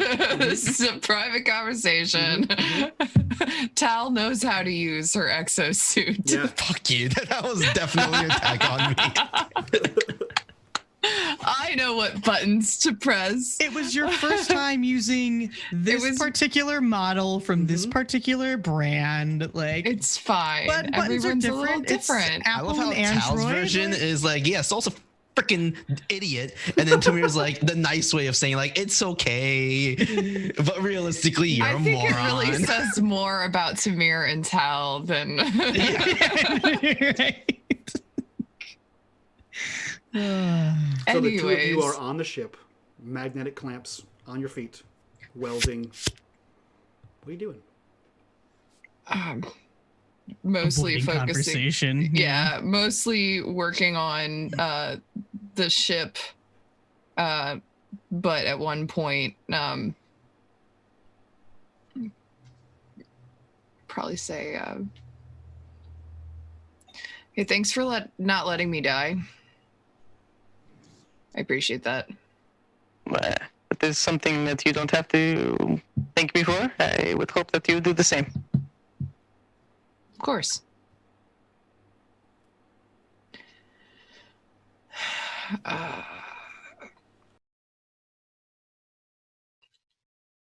That was fucking weird, though. What was weird? Well, it was... I think it was you, but you were, like, covered in this, like... goop. So you could see all of that? Not all of it. It was like was like if you put a sheet over yourself, and it was like a green sheet, and I could just see the sheet. It was A lot of sheet? a lot of sheet, Tamir. I don't know what that was. I heard like this ringing. There's always this ringing, and I don't know. Then the one moment I saw you and Soul, and there was this like viscous material covering your bodies, and then the boy, the child, he was there, and I saw that. so you saw him too. Yeah. It was. I don't drink often, and I avoid the taboo. Is that what the drug is? I don't remember what the drug is. Yeah, that's one of them. I avoid mind-altering substances. I prefer to have my head always on straight, and I cannot understand or even begin to comprehend what just happened. I did say a prayer beforehand, and perhaps that prayer was answered. I mean, I've had a drink or two, but nothing has ever done that to me. I don't know. Maybe it was something that... Wait, no, you saw it too. Okay, so it was not the Autodoc. No, I mean, you were able to hear me. It was like you were I couldn't in the really... echo chamber, though.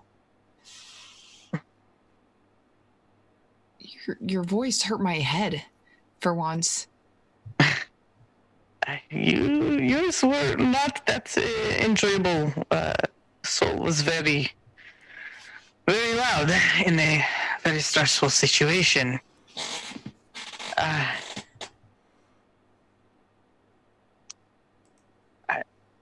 don't know. I don't know. I cannot make sense of it. But I am very grateful for whatever power, whatever cosmic power it may be that you and Soul are seemingly okay. I look up from whatever piece of metal I was bending back into place, and I said, "Were you going to put the poison in your own body?" That is what the boy suggested. I asked him how to get rid of it. He seemed to be in the same state of mind that I was. He seemed to understand what was going on. Mike. Should probably mute Mike. No. Nope. This is him just being died. Your eyebrows just don't have that power. Sorry. True. You know, that was a really bad idea, right?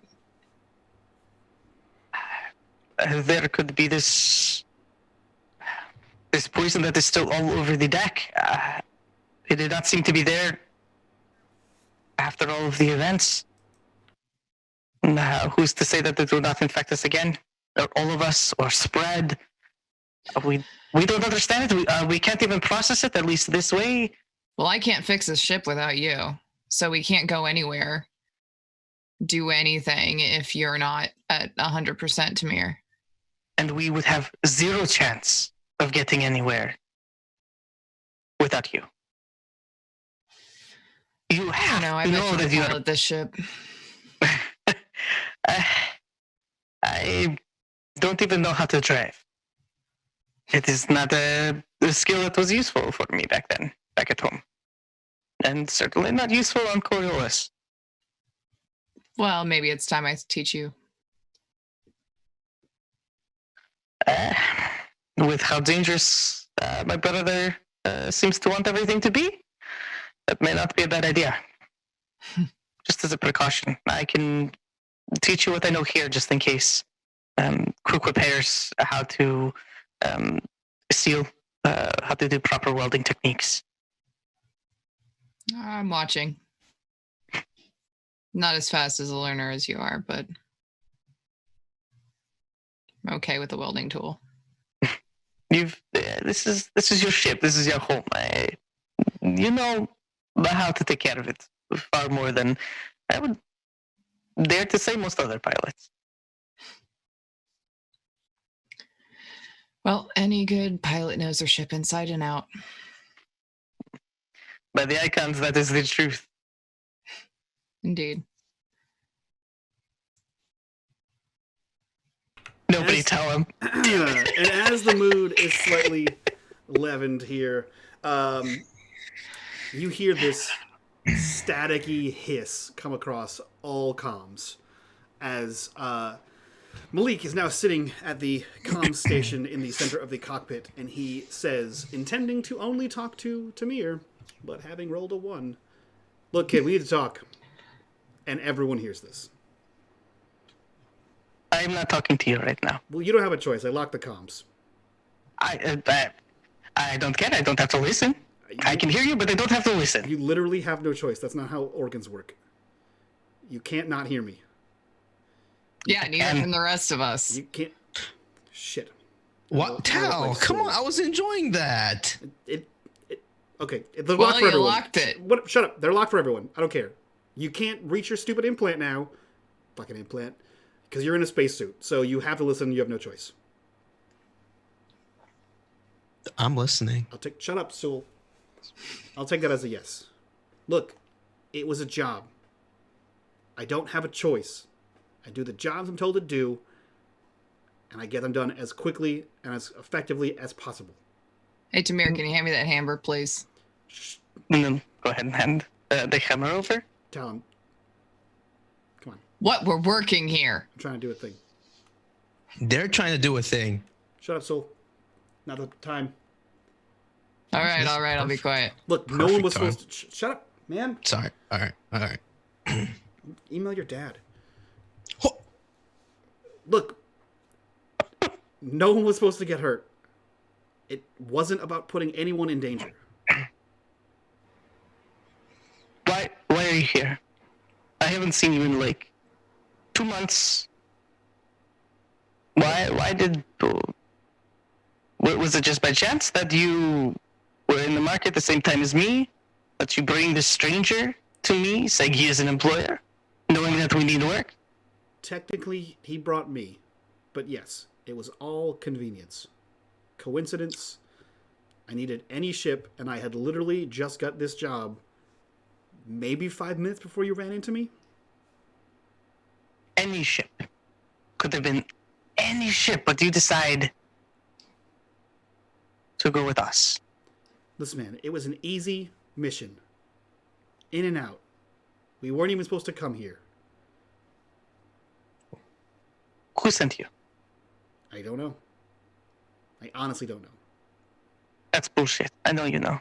No, I don't. I don't know. I don't ask for names. He's not lying. Thank you. Fucking talk about my dad. I don't know. I have a data stick. It's broken. It just says what the job was.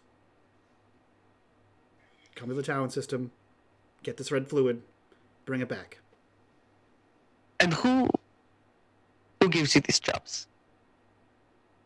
Not the Best Buy. I had a straight face, you fucker. You should have that, you bitch. You said it. It's not. All comms are open. We all hear this. It's not desk support. It's not. So, who is it? I don't know. I have an idea. You just take random jobs from strangers, knowing that they could potentially connect you to a murder and put your brother and the pilot at danger? At grave danger? Certain. You're literally a murderer. Shut up. Professional, thank you. I don't think that's helping.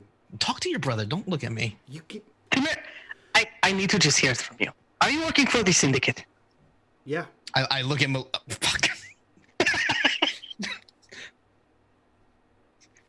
Yeah. For how long? How long have we been on the station? You've been working for the syndicate for 3-4 years. How does that comm work in your eye? Well, can it display things? Yes. You hear a series of keystrokes, and then whatever it displays on the exosuit's like glass lid, you see your entrance exam and not selected. Question, Game Master. Since you rolled a very low success rate, do we also get to see that as well? I mean, unless you have some kind of eyeball or are in front of a screen that displays things. Damn it. Yeah. My intent was to lock the comms to just Tamir and himself. So the success was locking the comms that no one can turn them off, but it's everyone hears the entire conversation. Gotcha. Okay. In that case, what did you send him? I can't see. Don't worry about it. It's not for you. We're all here. Come on. Tamir, what did he send you? What does this have to do with anything? You're there, right? Yes. What does the paper say? It says it scored incredibly well. What does it say at the bottom? It says I was accepted into the institute. You hear another keystroke. That's the actual document. Oh, shit. And Tamir will take a moment to kind of go over it, let it process. Transport off-world's not free. School's not free. So, I am aware that school is not free. I was planning to work so that I can learn. You were sponsored. Not by you. No, by me.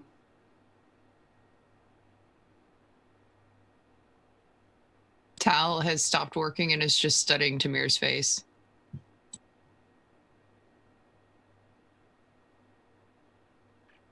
I needed 100% of your attention on school.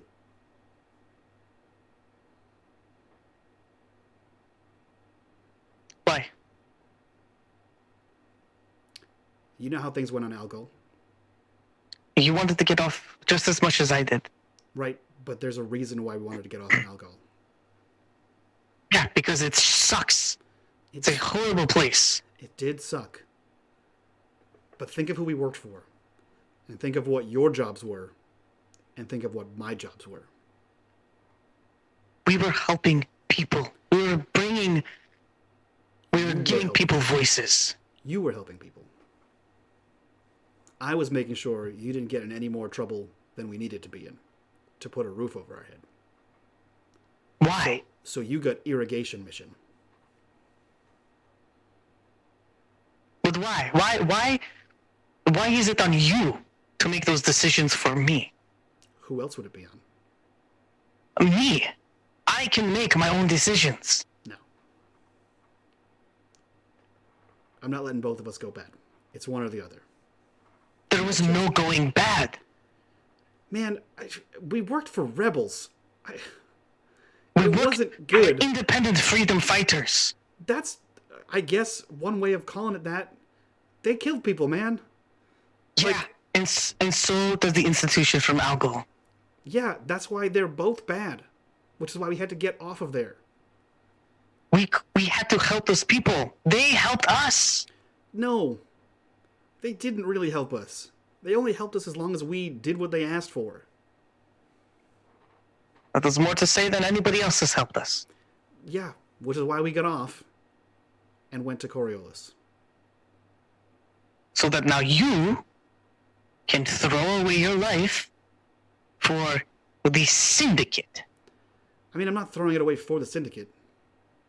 You almost just threw all of our lives away. You realize that, right? At what point was the Syndicate going to have you do what Soul does? What? How far would you go? Have you killed somebody? No. Have you knowingly killed somebody? No. Have you unknowingly engaged in an act that has killed somebody? Not that I know of. It is nice to feign ignorance when available, but you know what the Syndicate is capable of. And here you are pulling me into it. Why? I would have worked. I know how long it would have taken to pay that off. The rest of your life. It doesn't matter that you would have worked to pay the bill. You didn't get in. They didn't want an off-worlder, and that's what it was. You never had the opportunity to work it off.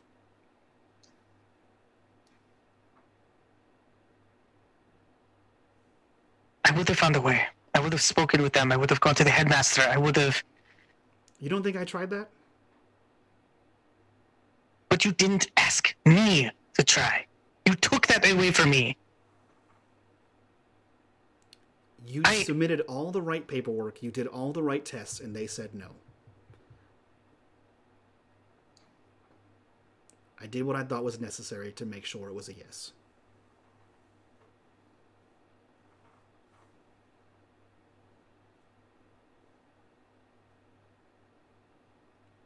I understand your intent. And I want to thank you for whatever sacrifices you felt that you had to make. But I need to think about this. We'll talk later. And you hear that same hissing tech noise, the radio feedback as he clicks the switch and all the comms return to normal. And Malik stands up and walks back to the central living area and into his room. Sewell, what are you doing in this tense moment? He's just like, wow. Like, I thought my family was fucked up. Yeah, I was like, damn. But okay, and you just walk away. I'm just, yeah, he just not quite storms, but like sullenly sulks back to the living area. Ah, boy, I just wanted to finish this job. He's all just kind of like looks around,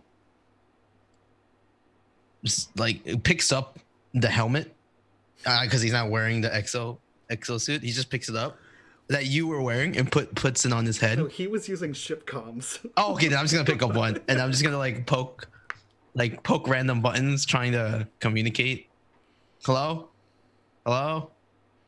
Eventually, you all hear hello, and then I click off by mistake. Hello. Well, do you need anything, Soul? What's up? Is this one? Okay. Yeah. Do you guys need any help outside? I mean, you can come hold this metal. Okay. It's really awkward in here, and I'm gonna go put on the exosuit and like start heading out. While I'm putting it on, I would like to just so Tamir, I guess you can kind of guess that I do what your brother does. I don't think you do what my brother does. Well, we work for the same company.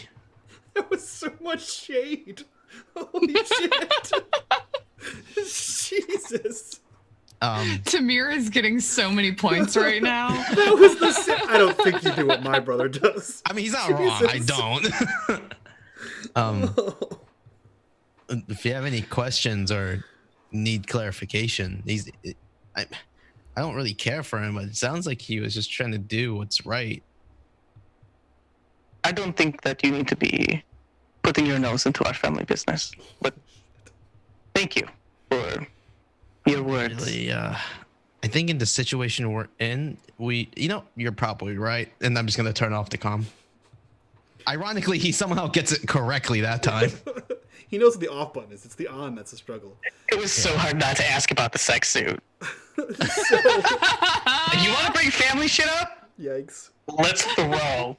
So, Oh my gosh. And then I will make my way out and just silently, I will silently just hold the medal without looking at anyone. So between this conversation and Sewell actually exiting to hold the proverbial flashlight, there is a few minutes of silence as he is putting on the outfit. Tamir and Tao, you are left in this awkward silence, standing outside on the ship. What are the two of you doing? I'm essentially still just looking at Tamir to see, like, I'm taking my cues from him at this point because he's the one who knows a little bit better what to do here, and I know if he's distracted, he's not going to work very well. Yeah, and I think with everything that's been going on, Tamir is hyper fucking focused. Like, this is the best fucking welding he has ever done. He wants to get off this goddamn rock so fucking bad. So we can get out of this ship. So we get out of this fucking shithole position. He wants to get Malik out of this ship. I don't think he has a problem with this ship. It's a great ship. Not a great brother right now. So yeah, he's focused. I think even conversation is non-existent. It's more of just either explaining to Tao like maybe some weird complicated, part of like how to repair like some of this wiring, how to reroute the power in case like this were to like break off next time. Like this only has like maybe one more kind of jump in it and probably needs to be totally replaced. It's all mechanical. Okay. I will dive right in with you. So this happens, and eventually Saul kind of heads out to the ship and is holding the pieces you guys need to spot weld. Unless there's any conversations you need to have, time passes. You are able to weld the ship. Go ahead, Saul. So Saul would be holding it like, I'm assuming everyone's dead quiet, just working, and he's just holding it, and without moving or facing anyone, Saul would just turn the comm on again and just be like, I know it doesn't mean much coming from me. I get it. But take it from someone who doesn't have the opportunity for what you two have and try to understand his perspective. It wasn't his, it is kind of his fault actually, but I was the one who approached him and kind of pushed for your ship. So. Because you are a lapdog of the syndicate. Sure, call me whatever you want. Okay? I really don't care. You don't understand me, nor do you know me. But you do know your brother, and you obviously know Tao. So try to understand a little bit more of what he had to do. And then I'm going to turn off my comm. And then I turn it back up. I don't care about him, though. Just want to clarify that. And then I turn it back off. So, after this tense conversation, the welding continues. You are able to successfully repair the ship. I would like an engineering roll, or a technology roll, sorry, from Tamir, please. Tamir. Okay. That's the fucking roll. Gosh. Okay. You are Does able it get any modifiers for us helping? Jeez. I will let you roll one more d6 for the assisting. That's like max die. That's 8. Dude, I'm trying. It's okay if we give another darkness point. So just roll me 1d6. Okay. What's another darkness point, right? We already spent one tonight. Let's reroll. In my mind, we break even, so I'm happy with that. Well, I have 6 now, so. Oh, what the fuck? So you can roll your normal thing with +1. Was that with the +1? That's not with the +1. Give me one more. Roll the. Okay. Okay. So you are able to weld this. You are confident in your weld job that this is secure. This is space worthy. At a minimum, it is able to get you through one portal jump. which is Yeah, really see, it all was you worth the need. fucking darkness Yeah. point because we got to get off this fucking place. I feel like it's all We worth it. need to go. Yeah, it I don't should know if we're gonna die survive. from the zombies or if I'm gonna get fucking killed by Tamir at this Right. point. So It should survive one jump if you don't encounter any more of those creatures in space. However, you're confident in your ability to get out of Atmo into space and ready to go. You guys finish welding and you all somberly, silently, attitudedly walk back into the Defiant. What are all of you doing as you prepare for the ship to leave Taoan? Well, we really need to sleep. Mm-hmm. I feel like all of us need to get a nice long rest in as much as possible, at least, before we start plotting points and trying to actually get out of here. Sure. I think mean, Saul would immediately just walk to his quarters and just kind of just lay and relax. For a meta number crunch, we slept in the jump over here, which I think is 24 hours. And then, so we've only been here on planet side for like a couple hours between the dogfight and being here. So technically, you could still get to maybe you're pretty confident the that you space could get to station, the yeah. station. If you wanted to push it, you could probably get to the portal jump, but that's pushing it. Okay. It's probably just But get to the station. We've already concluded that the station has no life forms on it, though, right? But you can't program no, the portal jump from here. Yeah. Okay. We have to set it from there. That's gonna be fun. I'm Yeah. sure the station's gonna be filled with shit.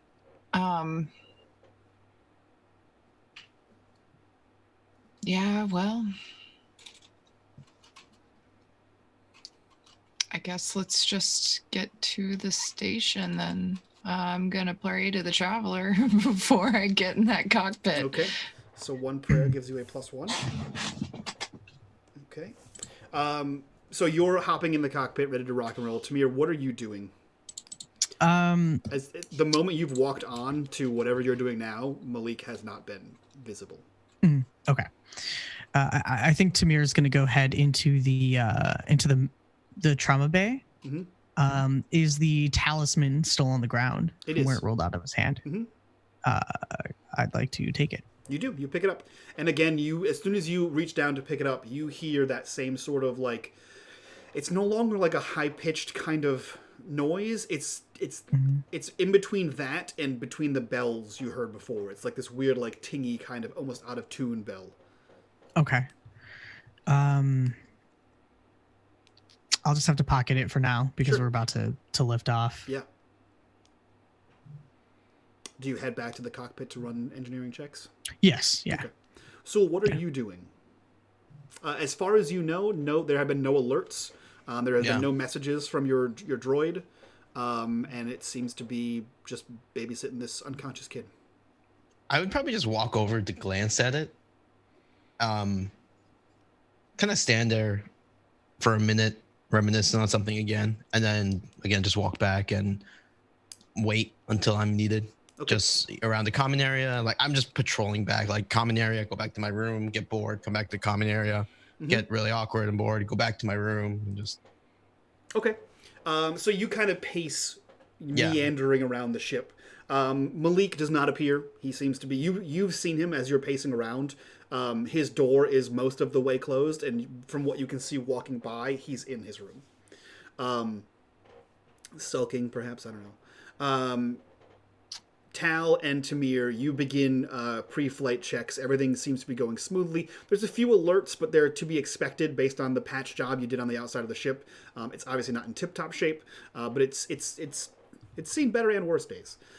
You are able to pilot this ship off this platform upward and out. You are both still aware there is the child on board in cryo. I don't know if Tal asked questions about it being in cryo, but I'm sure Tamir at one point would have filled her in that the kid was on ice. You guys begin to... Okay. Well, because Malik actually mentioned it, and Tal was like, good, because I have no idea what to do with it. Right.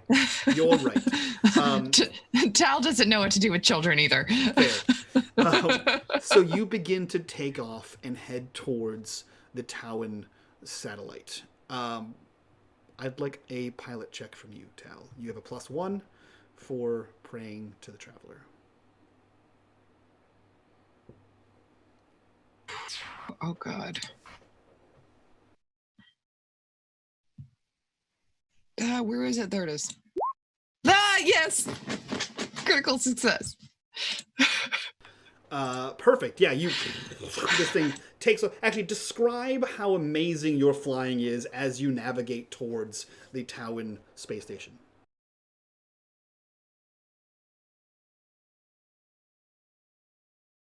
Yep, I know I was muted.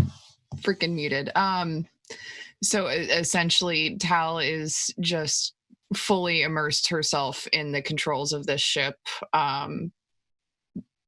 She almost gets like a glazed look on her face as she like starts navigating around the debris and trying to stick to places where she knows that she has at least a little bit of cover from whatever those big things were that were tearing her ship apart.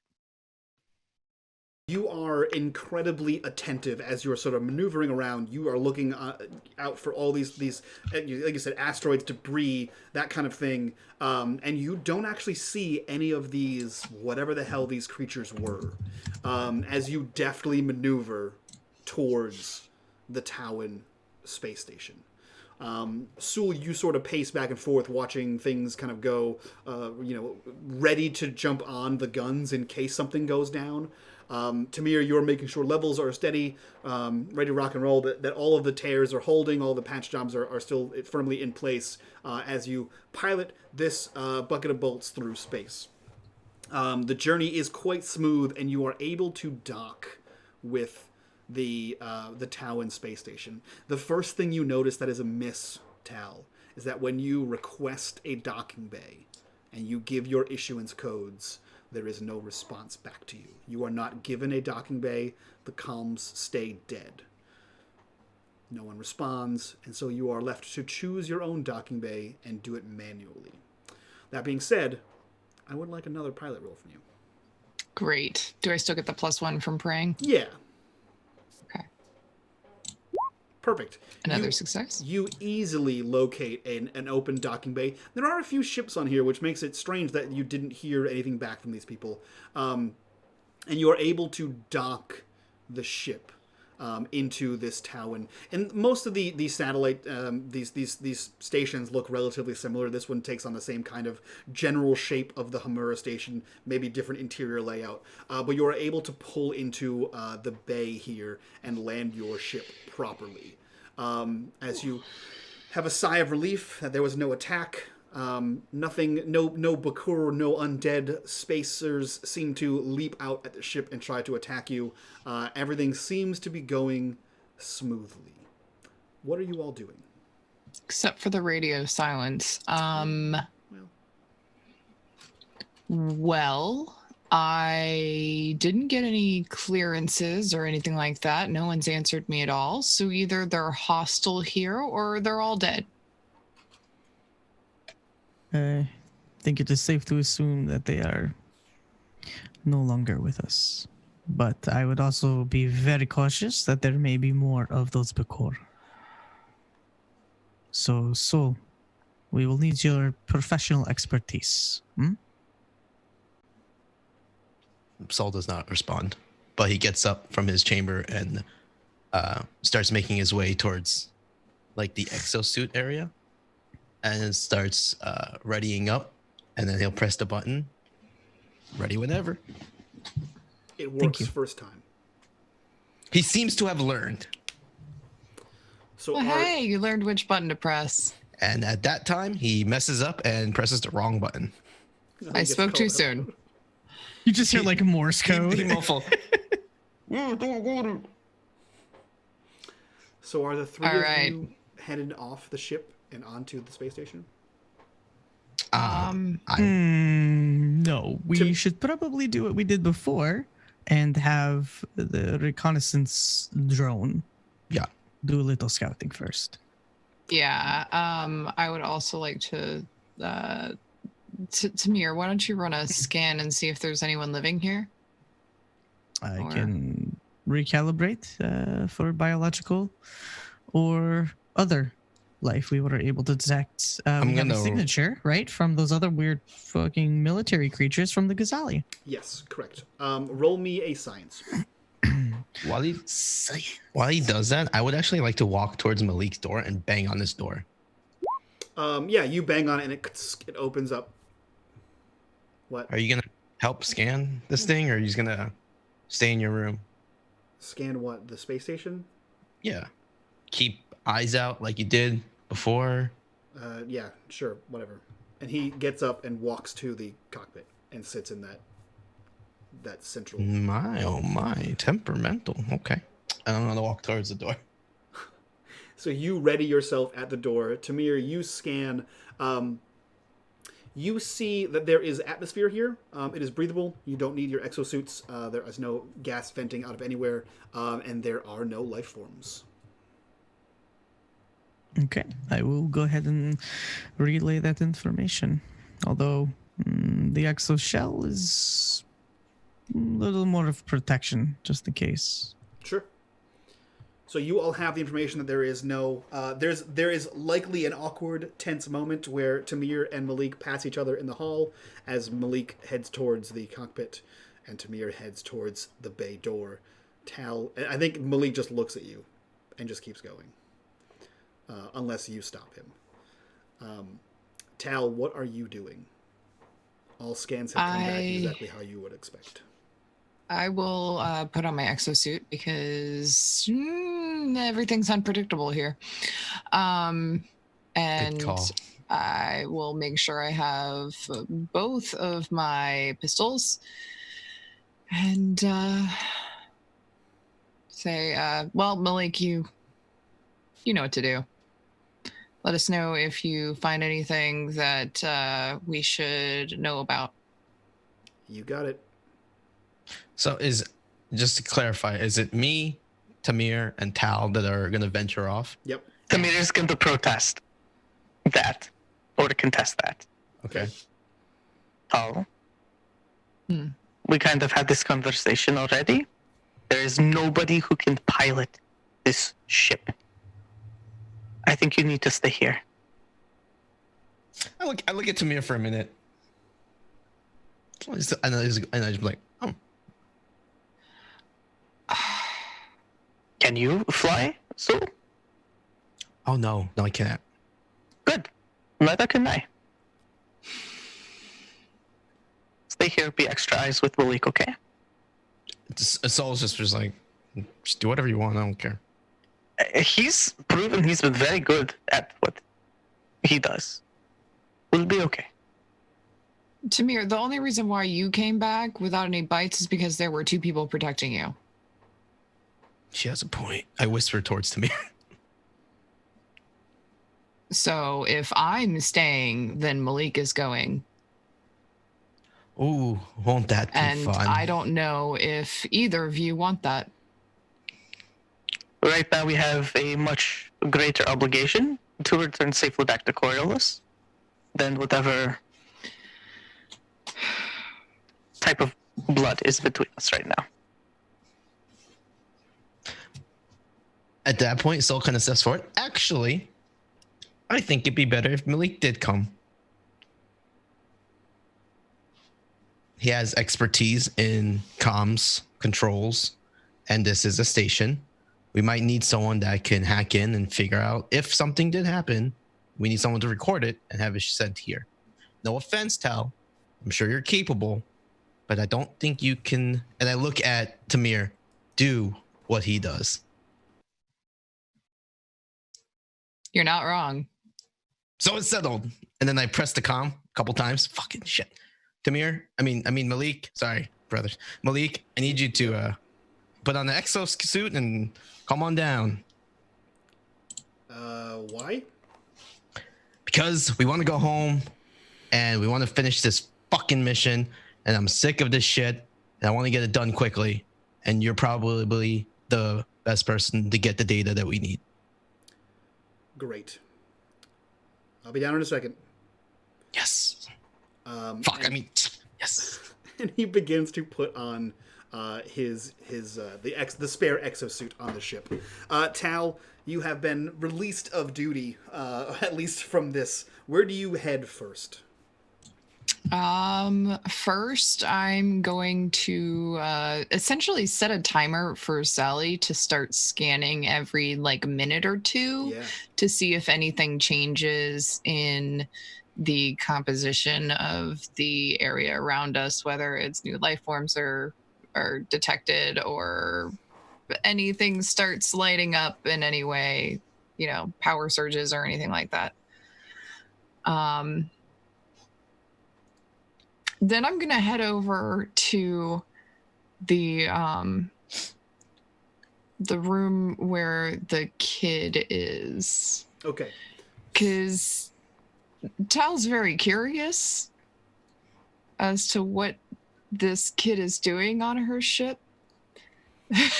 So there's another awkward moment where Malik and Tal pass each other, and you see, uncharacteristically so far, Malik sort of looks at you and then looks away from you as he passes you, as you go to the cockpit to do the checks with Sally. Seeing that, I'll stop. Are you okay? Yeah, I mean, it's family shit. He'll be fine. He'll get over it or he won't. All right. There's nothing I can do now. It's been years. I know that feeling. And he continues back down to meet. So you do the Sally things, and then we have this cool split screen effect where you're headed down towards the cryo bay, and Tamir, Sul, and Malik are headed into the space station as they clomp their way through their exosuits into the main bay doors and sort of recede into the darkness of this station. The camera pans towards Tal as you walk your way down into this cryo bay, and you see, despite having the suggestion of sending the drone out, you see the drone circling over the top of this thing. Over the top of the kid's cryo chamber, and you see much the same as Sul did. You see the cryo tube. You see that the kid is obviously too small for an adult-sized cryo tube. He's kind of slumped over, and you see that through this bluish kind of mist, you see that he has purple tinged skin, assuming that to be the red sort of salt and dust in the air. His eyes are sunken in. He looks a little emaciated, like he probably hasn't had food in maybe a week, water maybe a little bit more, and he looks like he's in rough shape. What are you doing with this kid? First, I will actually reach up and turn off Sul's thing. Okay. Because I don't want him watching me. Because this is my ship. Sure, yeah. What the fuck happened? Yeah, you do get an alert that it is turned off.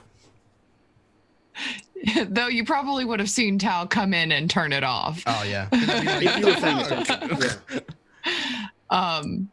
Yeah, and then I will I'll stand there and just look at him for a moment and debate. But then I'm like, it's just a kid. It's just a kid. I was a kid on this ship before, and I pressed the button to release him. Perfect. That couldn't have gone better. You hit the button, and the countdown initiates, and you see the mist. That is Gnome's job, damn it. You see the mist begin to recede, and then the two halves of the pod sort of open up. And as the mist sort of swirls, this cooling mist sort of swirls outside of this cryo tube, it sort of envelops the room as it sort of cascades down. And it begins to swirl at your feet, Tal, almost the way like a nebula might. And you see the kid sort of groggily turn his head and open one eye and then the second eye towards you and just sort of look up with that confused, I just came out of cryosleep daze. And you see his eyes roll back and go black, much the way that Tamir had seen yours do the same. And as you sort of shocked stare into his eyes, you see little pinpricks of light that form stars in what makes for his entire blackness of his eye at this point. and you seem to be sucked in to this space-like vision that is taking place in his eyes.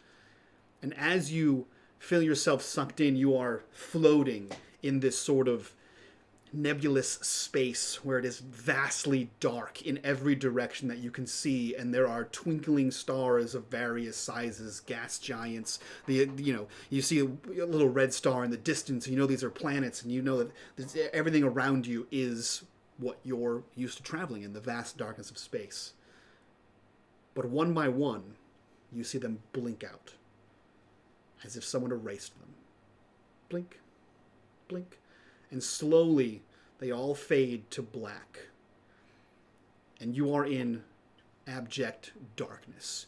You feel yourself floating. You feel this space-like compression around you. It is suffocating, silent. It seems to be threatening, encroaching in on all sides of you. The only light you see in front of you is this one pinprick flickering in the darkness. That one light serves to emphasize just how dark and how vast whatever this void is around you. You feel something at your feet. You feel a stone, perhaps. You look down and sort of feel nothing, and then as if maybe you're falling or it's coming to meet you, there is a rush, and you find yourself on some kind of rock, a planet, an asteroid. You're not sure what size and what dimensions things are, but you see that whatever you're on is cold and scarred, as if it has been through thousands of collisions in deep space. A remnant from something larger eons and eons ago, something light years away. You look down and you see your body physically, and you see these twinkling, almost as if you have become the stars, and there is this stardust that sort of covers your body, and your breath, which feels almost like it's caught in your throat, like it hungers for oxygen, sort of rises from your chest, and you see it hang in clouds as if it were on a cold day, and these clouds sort of form and float away and dissipate as you sort of watch these crystallizing as they descend towards the rock and forming this sort of icy cover on top of this. This stone that you're on sort of rotates, and you're able to walk it and keep your view of this vast space sort of existence, whatever this void is. A planet, that same kind of zoom enters your view as you see another light bloop, blink on into existence. And you see this greenish blue sort of planet under heavy, heavy clouds. Again, the rock rotates again, and the planet disappears.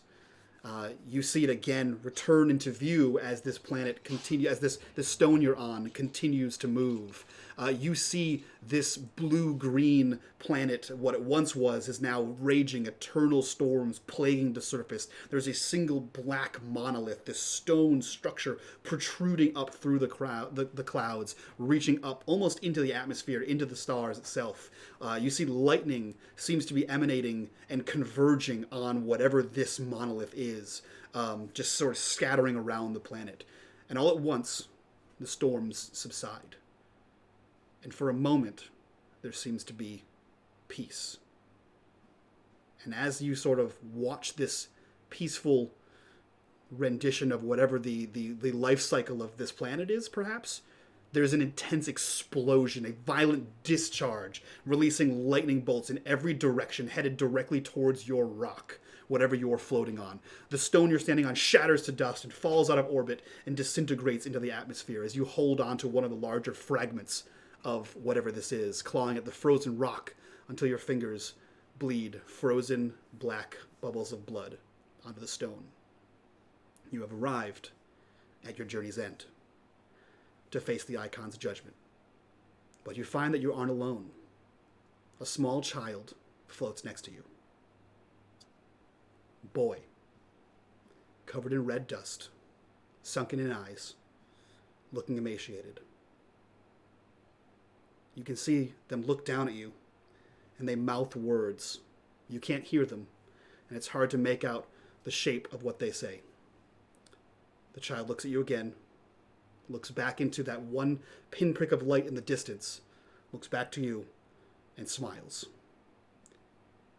You hear a voice, much like you heard Tamir's, reverberate in that same sort of watery echo.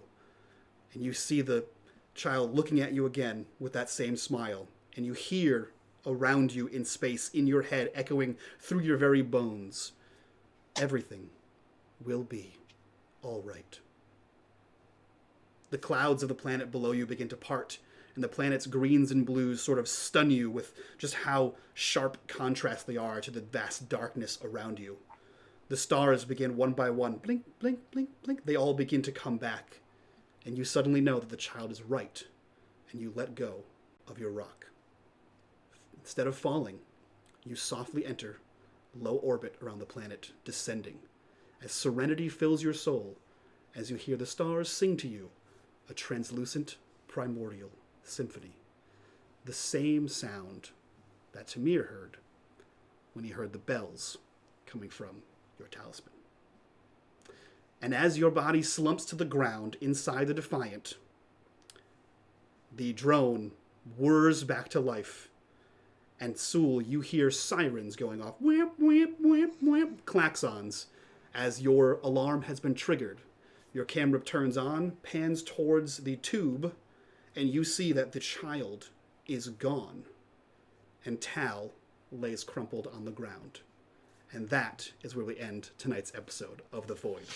That was beautiful, great. Mike. Boom! That was so great. We're done. I legit had goosebumps. That was hella good. We done. Oh my! Me too. Holy We crap. done.